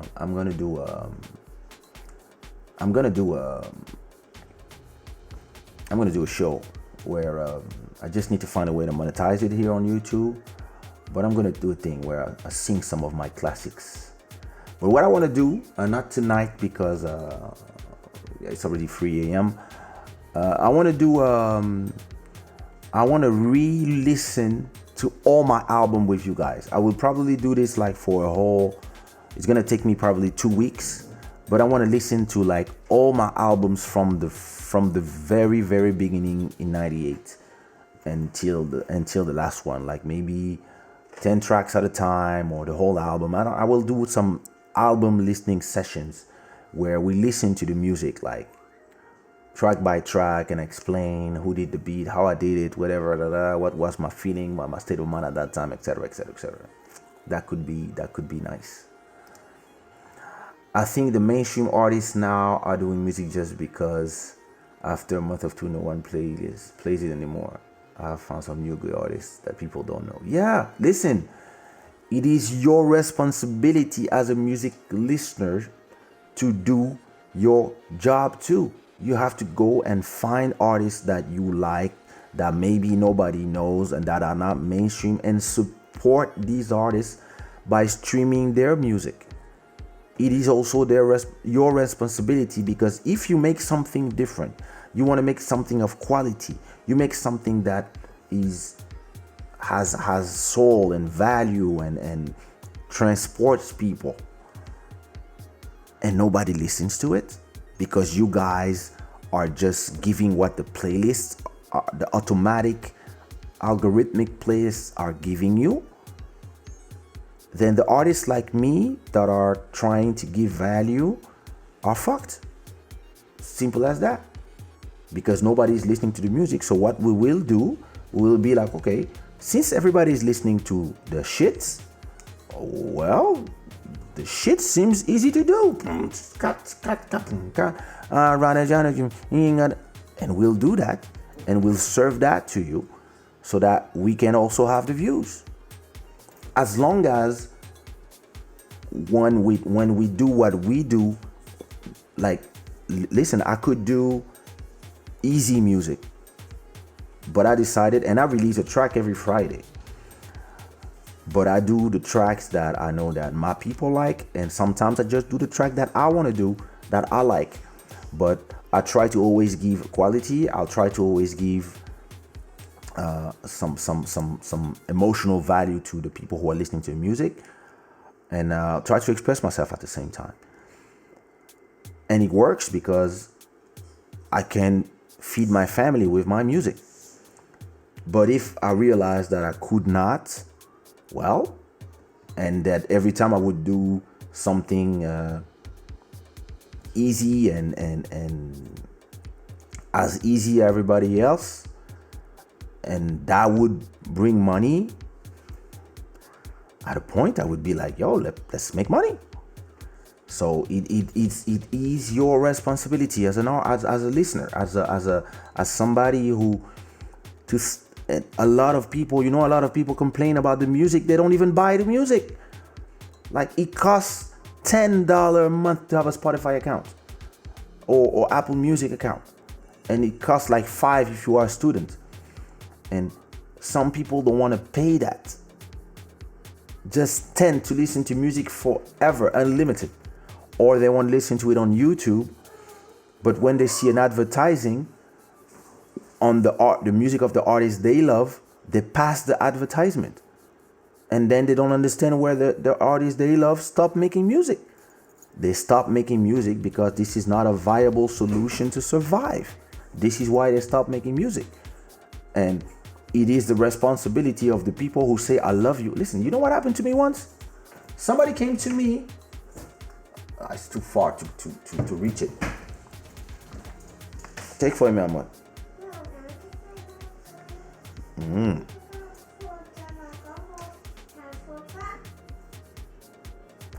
Somebody came to me on a show, and it was parents of a girl that was she was 16 years old or something, and she could not come to my show.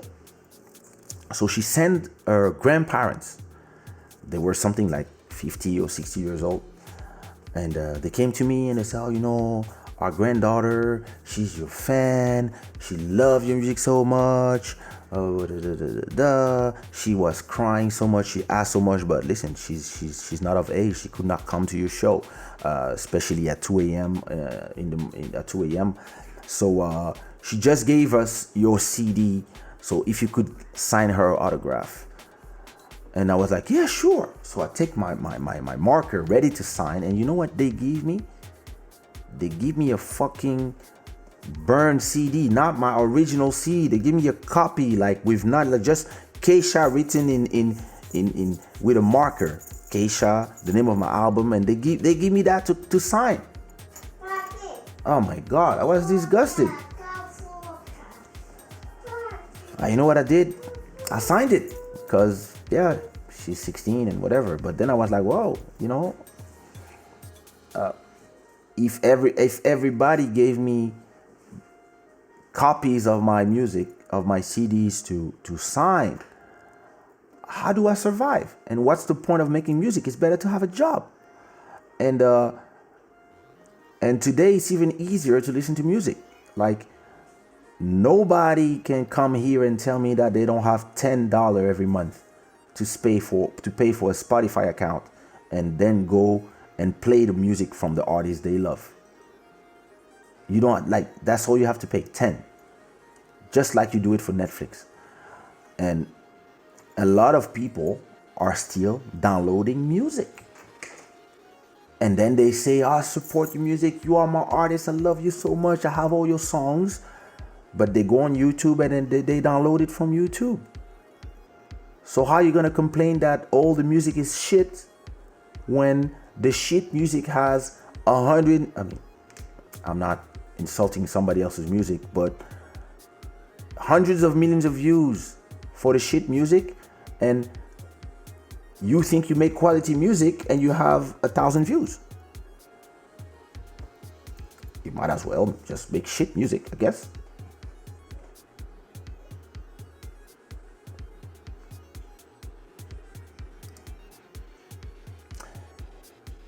Yes.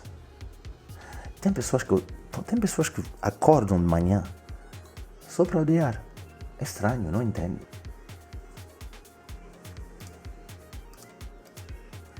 Descartável, verdade. Sabes o que é? Tem 40 mil novas músicas todos os dias. Imagina. É a mesma coisa. Se tu pensas bem, quando tu vais no Instagram, cada dia vais ver tipo 100, 200, 300 fotos. Dia seguinte, mesma coisa. Depois de 10 dias, tu nem te lembras o que é que tu viste. É um mundo muito estranho. Eu já te admirava através da sua música, agora te admiro também pelos teus pensamentos. Obrigado. Listen, there's a place where people are even worse than Instagram is Twitter. But Instagram is, it's just like a lot of people. Listen, you go and you on a lot of people don't even understand that it's normal to have different opinions. It's crazy how a lot of people believe that if they have an opinion, it can only be the only opinion, and they are ready to go on war for that. They are ready to go on war for Beyonce, for Nicki Minaj, for whatever. These people don't even know you. And opinions are just opinions. Like, somebody can have an opinion that is different than yours, but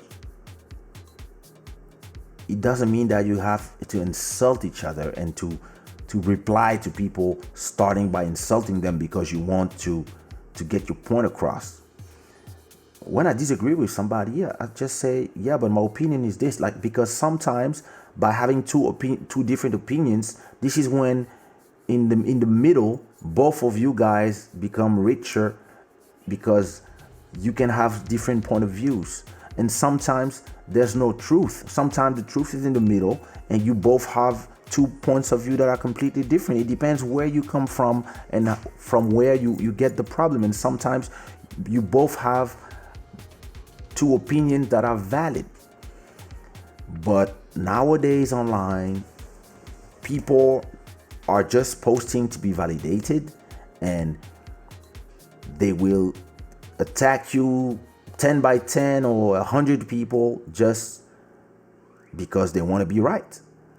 And sometimes I just find it funny. So sometimes if I have time, I just reply to people. I'm like, no, I don't agree. And insulting was not, did you need to insult somebody to come take your point across? Do you need to tell that my music is bad because you don't agree with what I'm saying or something? But that's when I have time. And I really have time only 1% of the time.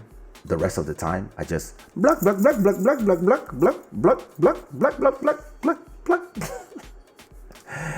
I think my generation is the last one to appreciate lyrics. These kids these days only care about the beat and the vibe of the song. I'm gonna tell you one thing, Mendes Music. Is it the last one? I don't know. Is this one not interested in lyrics? True. My generation was interested in the R&B with the chords, and my generation was interested in who was mixing, who was writing, who was like, we grew up on the R. Kellys, the Joe Desi, the Bobby Brown, Babyface, Teddy Riley, New Jack Swing. That's what I grew up on. And while we were on the metro going back home from the Virgin Megastore, we were reading the booklet to, oh my God, like who mixed the song was already giving us an idea of how it would sound. And nowadays, like, Like there's a lot of songs that come out, I don't even understand the mix. Like I'm talking about even sometimes like I would listen to a Drake song and I'm like, I don't even understand like, and I'm a fan of Drake, but sometimes I would hear some beats and I was like, why do they mix it like that? Like, and it's just different. Like it's, the sound is different and sometimes it's just that it doesn't mean that okay foi, meu amor? Hã? Acho que vocês abusaram, meu amor. And I really believe that if this is the generation of we are more interested in the meme or the TikTok video or the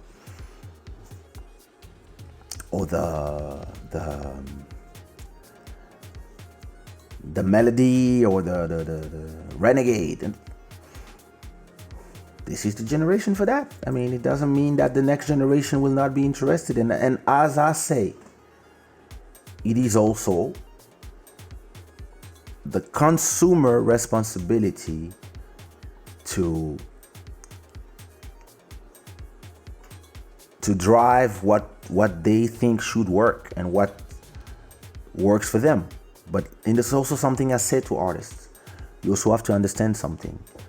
A lot of people are listening to your music drunk or on drugs in the club. So they don't care about your lyrics. And I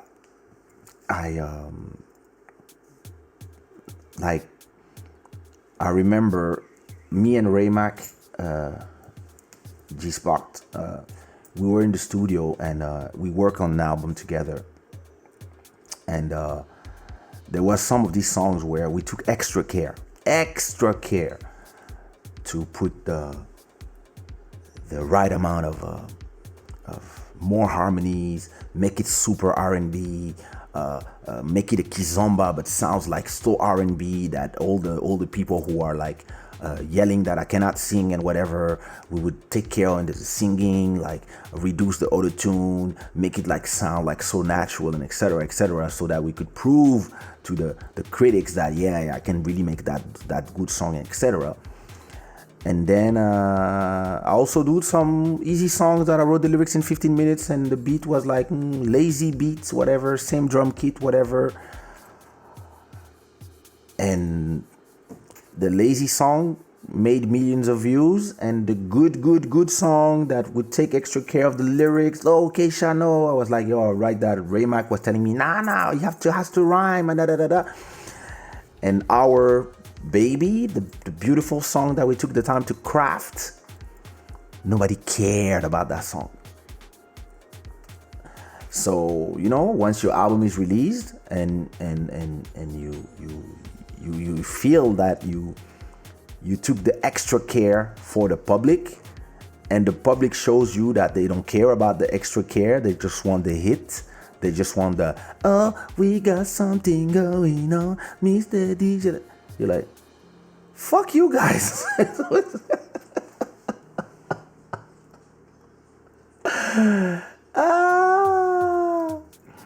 The new generation don't talk about good music of artists, but how much views they have. Exactly, and that's what our boy 6ix9ine have been doing in his life. Look, I'm the king because of the number of views I'm generating. And yeah, this is the social media generation where listen, I remember I unfollow somebody not because I don't like them or something, just because their content was there was nothing interesting for me there. So I just unfollow because my Facebook was full and I needed to unfollow people. So I was like, let me unfollow people that I don't even know or whatever. And then I received private messages. Oh, you unfollow me. Oh, I'm throwing all your albums in the trash. Oh, fuck you. You a bot artist. You cannot even sing. I hate you. You unfollow me. Why you unfollow me?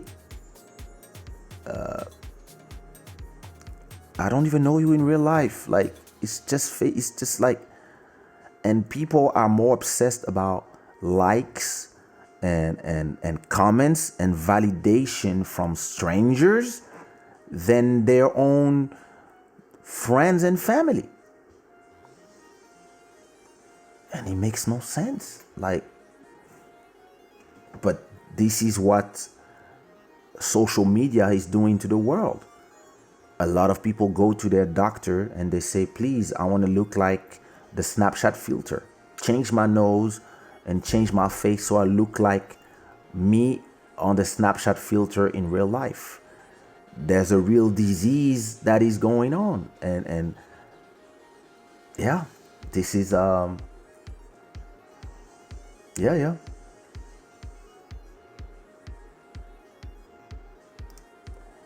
You are not offending, you are telling the truth. Trust me, a lot of people don't like the truth. Twitter madness Twitter is scary. Twitter is scary. So Stevie Music Feelings posted something. I don't remember why. I don't remember what. And I just said, I think it was Doja Cat saying that if she reached 1 million or she reached number one, she would show her breast or something. And I just posted like, okay, this is the well, I mean, the we keep going down in terms of like, I just said that, like, just that was my opinion, like, but okay, listen, everybody's free to do what they want. And like, oh yeah, all of a sudden Beyonce fans just jump on me. Oh yeah, you don't even have a career, blah blah blah blah. Zucker. Twitter is something else. It is. You said everything, bro. I can speak for experience partially. It was my fault because I didn't know the industry, but a bit of positive lack of support between music and feeling family. Yep. The lack of support. Listen, it's the same fans that will not support you, that will complain that you don't release music or that the music is whack or whatever. It's the same people. It's the same people that will not go to your concert. And so if they don't come to your concerts, then you cannot ask the promoters for money. You cannot ask 5,000 for a show if only 100 people show up on your concert. And then it's the same people who will complain when you will go perform in places where it's only white people, for example. They will complain that you go to sing in Ukraine, you are not singing for your people, but then your people will download the song instead of buying your CD, download instead of buying on iTunes, download instead of streaming on Spotify, and they will not come to the show because I'm not gonna give you $10, you're like whatever, and then they complain when you go to other crowds. It's the same people. There's the schizophrenia is everywhere, and it's crazy. There's a point where a lot of artists are scared to tell their fans that it is not just artistry. It is artistry when you sing naked in your bathroom while you're in the shower. This is artistry. The moment you start selling, it is business too. The artistry is when you are in the studio. Once the object is released and you are trying to sell it. By the way, this beautiful thing, you can buy it on shadaware.com. And like, once you are trying to sell your art, it becomes the business part. And a lot of people are scared to tell people. If you don't support the artists you love, they will disappear in profit of the artists you hate. So instead of wasting your time commenting on those people, US Nation, whatever, use those 5 minutes to go to Spotify and play some Kaysha. Simple as that. Or if you don't have time to play some Kaysha, go to the donation link and give $1. If 1,000 people give a dollar, that's $1,000. That's the rent. That's it. Good. Okay, rent is paid. Let me concentrate on making music. And whoever the artist you love, take the time to go and stream their music on the legal platforms. And if you want to support a certain type of music, you go and you like it, you share it, you put it on your Instagram so that your friends know about it. That's how you make music that makes sense to you become popular. Because popular doesn't mean that it's great. Popular means that most of the population are liking this or listening to this. And yeah, some people will use trolling or marketing to arrive there. But in the end, it's always the public who decides. The public will decide what they listen to. That's all you have to know. And it's not because 6ix9ine will make 100 million views that Kaysha cannot make 1 million views. So what is important is, what are you doing with your time, and how are you supporting the artist, the styles, the everything you like? How are you doing it? What are you doing to support the music you like? And a lot of people are not doing anything. Listen, I've been saying this for 2 months. We are in quarantine. A lot of artists don't have nothing to eat. A lot of artists, they go from show to show, and it's been 2 months that they don't do shows, and they will not do any show in 2020. All the clubs are closed, all the venues are closed, all the festivals are canceled, and all these artists, they're here, and some of them, they don't know what else to do. They don't even have qualification for another job than singing. And are you helping? If it's your artist that you like, are you helping? Are you asking them, yo, what is your PayPal? I wanna send you five euros because thanks to you I've been fucking, or thanks to you I met my wife, or thanks to you when I'm sad your music is there. Are you helping? You don't have money to give? That's the donation link down there. You don't have money to give? Go on Spotify, Apple Music, find the album of the artist you like. Before you go sleep, put play, put repeat, turn down the volume, and go to sleep. They will make 1 or 2 euros from that action you do. If 1,000 of you do this, these artists can pay their rent. And I'm a guy, I don't like to complain. I like to create solutions. And if I don't like something, instead of saying I don't like this, I will go and support what I like. Believe it or not, I give donations to other artists. I do that. And some people give me donations because of the value of this live show I do. Like I told you, somebody very, very generous, did a donation of 350 euros, which is amazing. You don't have to give that much, but I already used some of that money to give support to some other artists. And I have a Kizomba playlist on Spotify that have 10,000 followers. I could use that just to play my music, but I used it to have people discover the music I like. And I think it's really important that people stop being just complainers, but also start taking actions and push the music that they like.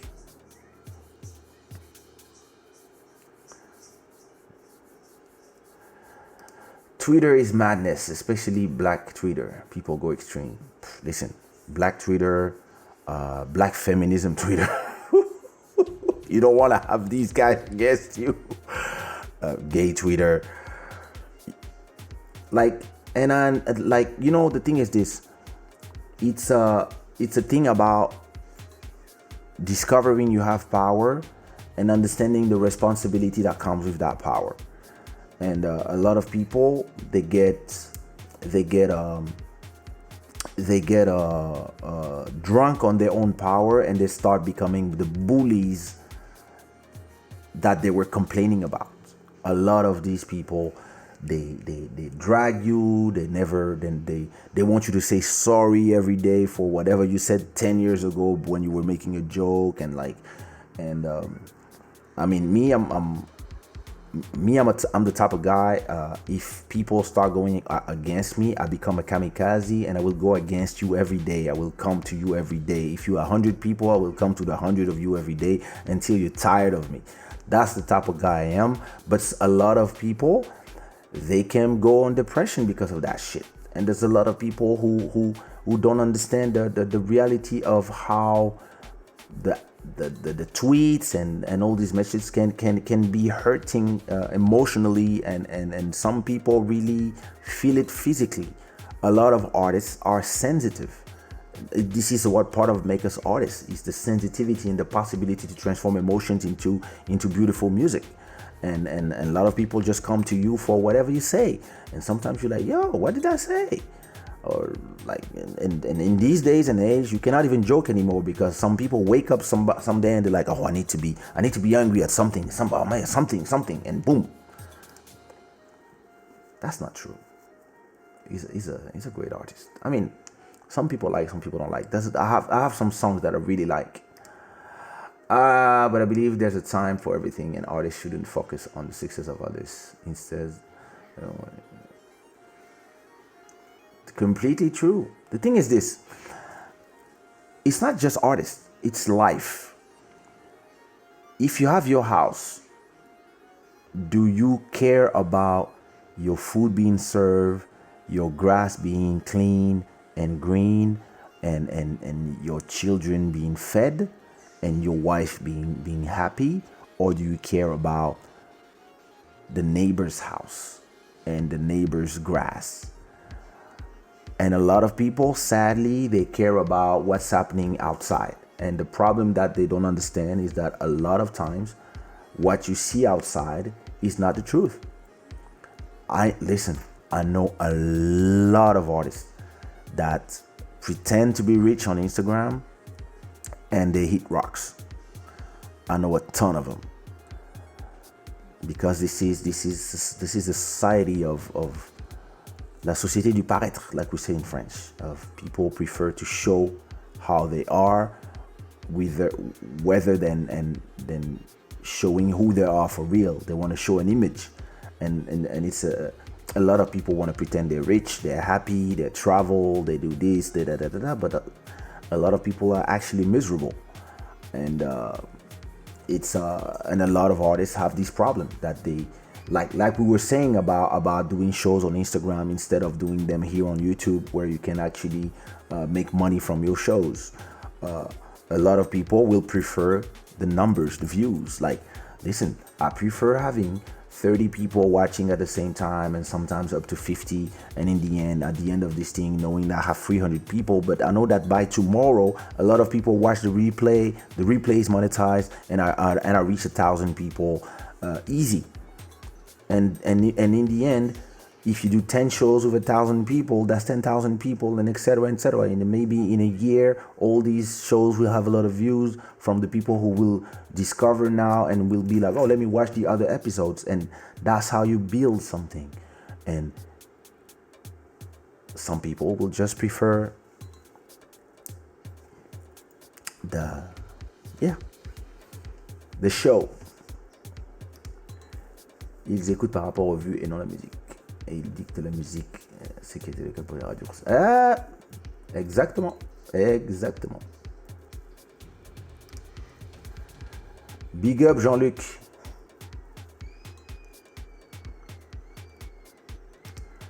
After witnessing last night being made, I understand a little bit about how you feel as an artist. It may sound good to someone. To me, it sounds special, and I can't wait to see the numbers grow.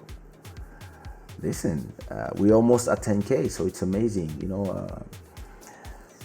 As an artist, I grew up. Oh, she fell asleep. Asha. She fell asleep. As an artist, I used to be super frustrated because I always felt misunderstood. I always felt that this industry was not good enough for me. The Zouk industry, the Kizomba industry, all the industries.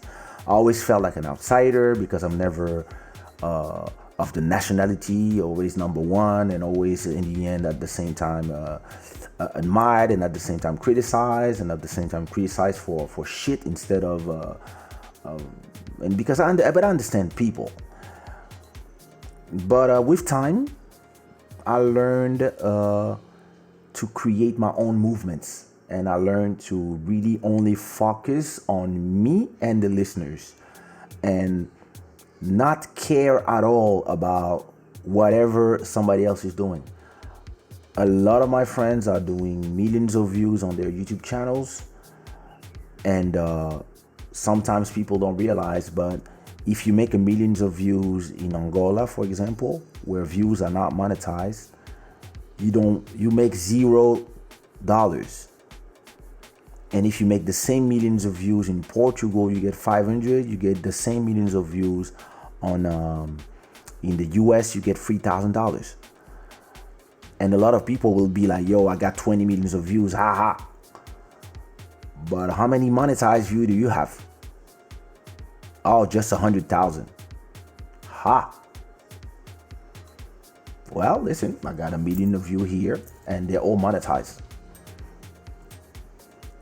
And and then you start realizing that it's not about the numbers, it's not about the thing. It's like, what value do you bring to the people, and how, where are you sure that these people are understanding your message and they go stream your music in the right places? They watch your videos when they when they see an ad on your videos, they don't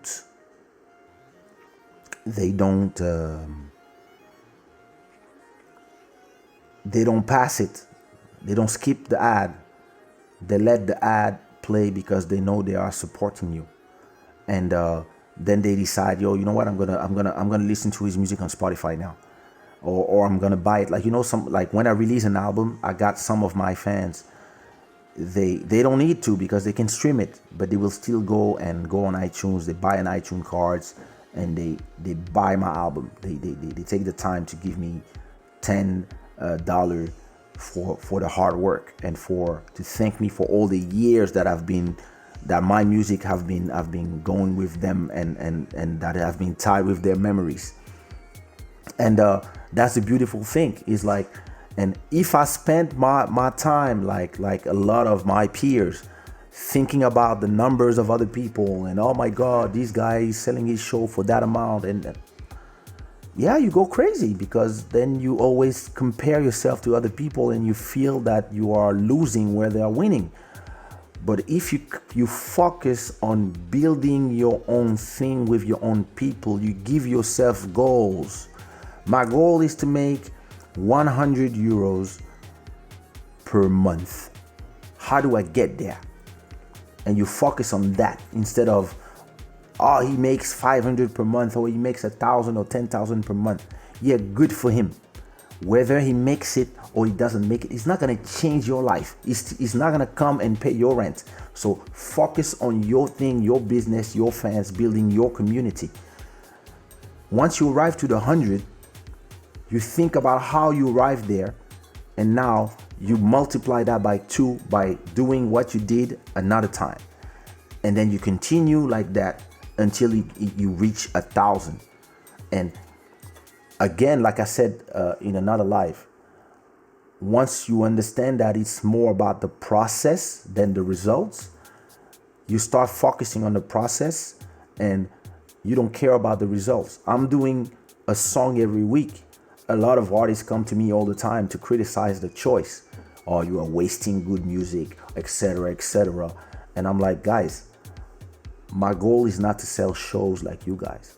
My goal is to create a catalog of songs that people can choose from. And I'm not asking for people to listen to all 500 songs. I want people to find 10 that they love, and they listen all the time. And when they're tired of these 10, they can go find another 10 or another 5, or listen to one love their whole life. As long as they are listening to something, that's where I make my money. I was having this conversation with Nelson Freitas, George Virgul, and other, Ludin Johnson, And they were all telling me, yeah, but you don't you think it's too much? And I was like, guys, you guys are selling shows, I'm selling streams, I'm selling content. I'm in the content business. I'm not in the show making performance business. And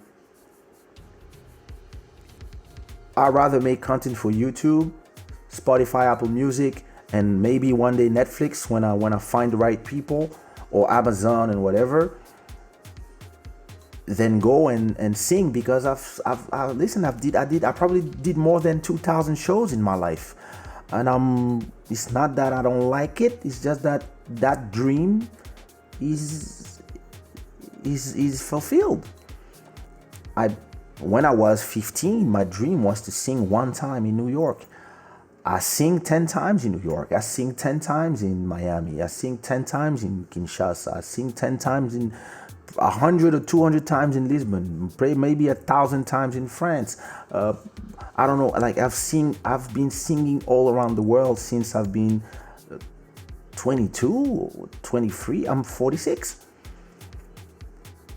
I'm not interested in that anymore. If there's a show, I'll do it because I love doing it. But that's not my main business anymore. So I was explaining this to people, to my friends on a dinner that we were having, and I was telling them the performance business is more risky than the streaming business, because the streaming business, once you make 3,000 every month, 4,000, 5,000, 6,000, whatever, it's stable. The shows, you can break your leg, something can happen, whatever. Something can happen, maybe whatever. And a month later, pandemic. No more shows for everybody. So now when I call them, I'm like, hey, the free shows on Instagram, it's cool? Yeah, we're giving back to our fans. Okay. Now it's been 2 months. No money coming in. Me,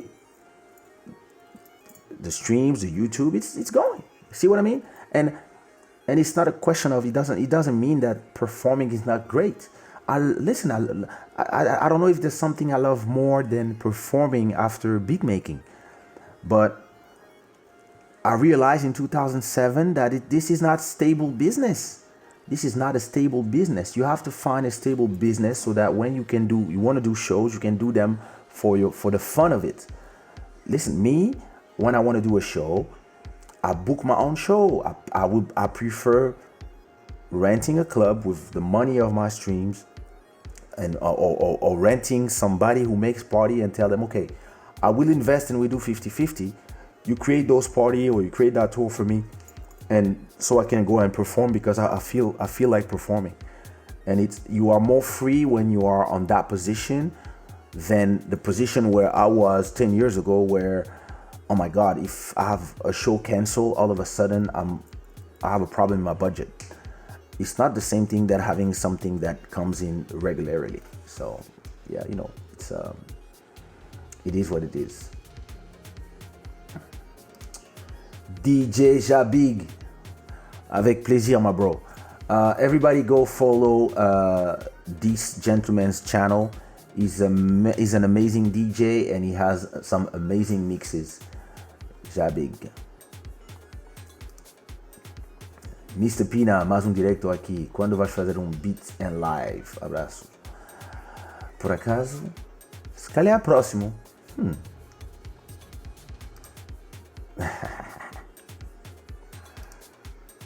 Maria, boa noite, querida.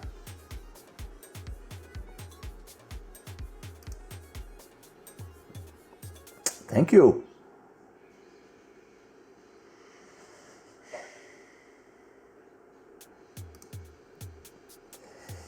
It depends who. Some of them are doing some interesting things. I've been seeing some of them doing some live things on YouTube, and I think those are sponsored. So I wouldn't put everybody in the same bag. I think that was for Nadia. Listen, yeah, he has some. and he has some songs that are great. Like I love some of his songs.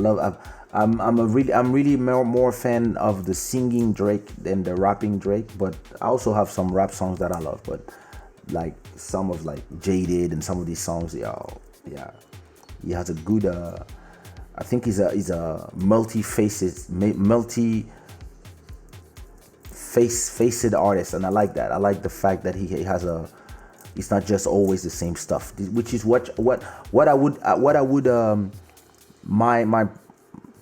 my gripe with a lot of the artists of today is that they only have one style. All of them, like they only do one thing, and that's why when the trend changes, they just get washed away because they don't develop enough of different genres, different flows, different things that they can do, and that can be a problem to some of them. And I think the artists that stay for a long time are actually the artists that take the time to learn about their craft. My guys, it's been I always say to myself I'm gonna do half an hour, and there you go, 2 hour and 40. I'm gonna watch some Netflix. It's 4 a.m. I'm gonna take my baby to bed. She finally fell asleep, and I'm actually gonna watch some YouTube videos. There's some videos I want to watch. So I really hope you enjoyed this conversation. And let me add the link for those who had value for this. Let me remind you that my sweatshirt is from Shada. This is part of the latest collection. You can find it if you type dashiki in the search bar. We have some interesting content in there, and yeah, exactly. I have to rest to be healthy because I'm still a little sick. I'm still contemplating going to the hospital and getting tested for COVID-19 to make sure that I can get some more rest and protect the people around me. But even if I've been taking the medicine that they give to the people who have that. So but just in case, I don't wanna have a relapse of fuckery. So have to take care of your health and still get some rest. I had not thought about how streaming is the passive income of the music business. It completely is. Listen, I've been living off passive income for the last 10 years, if not more. YouTube, Spotify, Apple Music, and selling the t-shirts. I don't know if you remember one of the t-shirt that Buddy wore on one of his lives. It's something I offered him, and because he played it in one of his first quarantine grooves, I sold 8 of them, and I sold them at $40 a piece, and they all went like that. So it's yeah, like I always say, if you love an artist, support however you can. And sometimes, just stream the music all night while you sleep. It doesn't cost you anything. Like if you already pay Spotify, just put play, and that's it. I will also give the link to the track. I always forget to do that. This is the link to the track that I've been playing today. It's a song by Diamantero, which was one of my names. Boom, that's the Spotify link. And I will see you. Today is what, Tuesday? So I will be, no, I mean it's Monday, but Tuesday morning. So Wednesday night, probably, I'll be back live and find something to talk about. I mean, and that's what I love about this show. There's always something to talk about. You guys always have some interesting subjects. So It's really a pleasure to be here with you guy and have a conversation. Thanks a lot. Aqui é meia-noite. Oh, estás on qual cidade? Adorei o papo. Muito obrigado, Cláudia. It was fire. I see what you mean about being wise. Thank you, Miss Onyx. And trust me that I have a I've been designing these for all the countries, not just that one. And actually, yeah, that's what I wear in all my shows. It's important to make sure that you create synergies between your different brands. And I have Kaysha the brand, I have Shada Wear the brand. I'm sponsoring my own show, as you can see, and then I have Kaysha the beat maker. I have like all the beats I play behind my own shows are my own beats. So this is a way to do publicity for my own beats. So I'm trying to teach our dear brother Buddy. I've been mentoring him in that aspect because I'm way more businessman than he is. Sometimes he's very artistic. He has a very artistic way of seeing things, and I'm trying to always tell him, yo, listen, let's also do this way. You should have your own T-shirt. You should do Buddy's T-shirts, the Buddy's house. All this should be, there should be a merch for all this, and it should be done like yesterday. Not, oh yeah, we're doing it. I'm that type of guy. If I have an idea, by tomorrow everything is there ready to be sold. But that's my way of doing it. And yeah, I'm a businessman. The future is secure. The future has been secured. I enjoyed the freestyle convo today. Thanks for getting on, even though you're recovering. Thanks a lot, AJ. Thanks for being there. Thanks for coming here on every night that I do the show. I think the next one, if I don't do a beat live or record a song live, I don't know if I can sing already. I might save my voice because I just have a contract that I might have to propose some songs for Shakira. So and some other artists, some big mainstream artists. I have to do melodies for them. So I might wanna rest my voice a bit. But so what I might do is in the next show, I will go to my first ever album. I'm ready, and we'll listen to the album together, and I will explain the songs one by one, and we'll spend 2 hours listening to music. Because as an artist, and especially back in the days, it was so frustrating when you do 10, 15 songs and people only talk to you about the hit. And I'm going to use my platform to make you rediscover my music. Because a lot of people believe that my third album is my first album. No, I have 9 albums. And a lot of people only know African Bohemian, It's So Love, and Legendary, where there's One Love, Fiona, all these songs. But I would love for people to discover the whole discography. And this is the perfect spot. I can have you listen to the music, and we can just chill, listen to the music, and talk about the music one by one, and talk about the story, the state of mind at that time, etc., etc. So I think that could be cool for the next episode. Thank you very much. Thanks a lot for sticking with us, and it's been a pleasure. DJ Alma always gonna say thanks my brother, thanks for being there.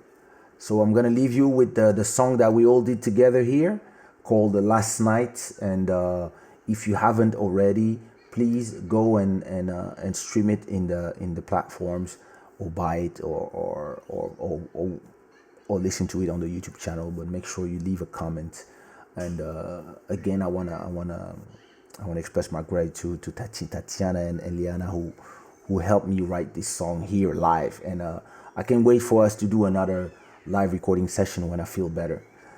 And on these words, I'm gonna let you. And merci. On these words, I'm gonna let you guys, and I will see you in 2 days, if my wife lets me. This was Club Shada. My name is Kaysha, and I'll see you soon.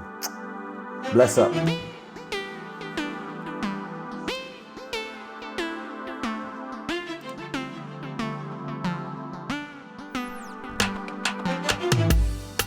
Seems that I wasn't clear last night, baby. I'm not here just for the fun.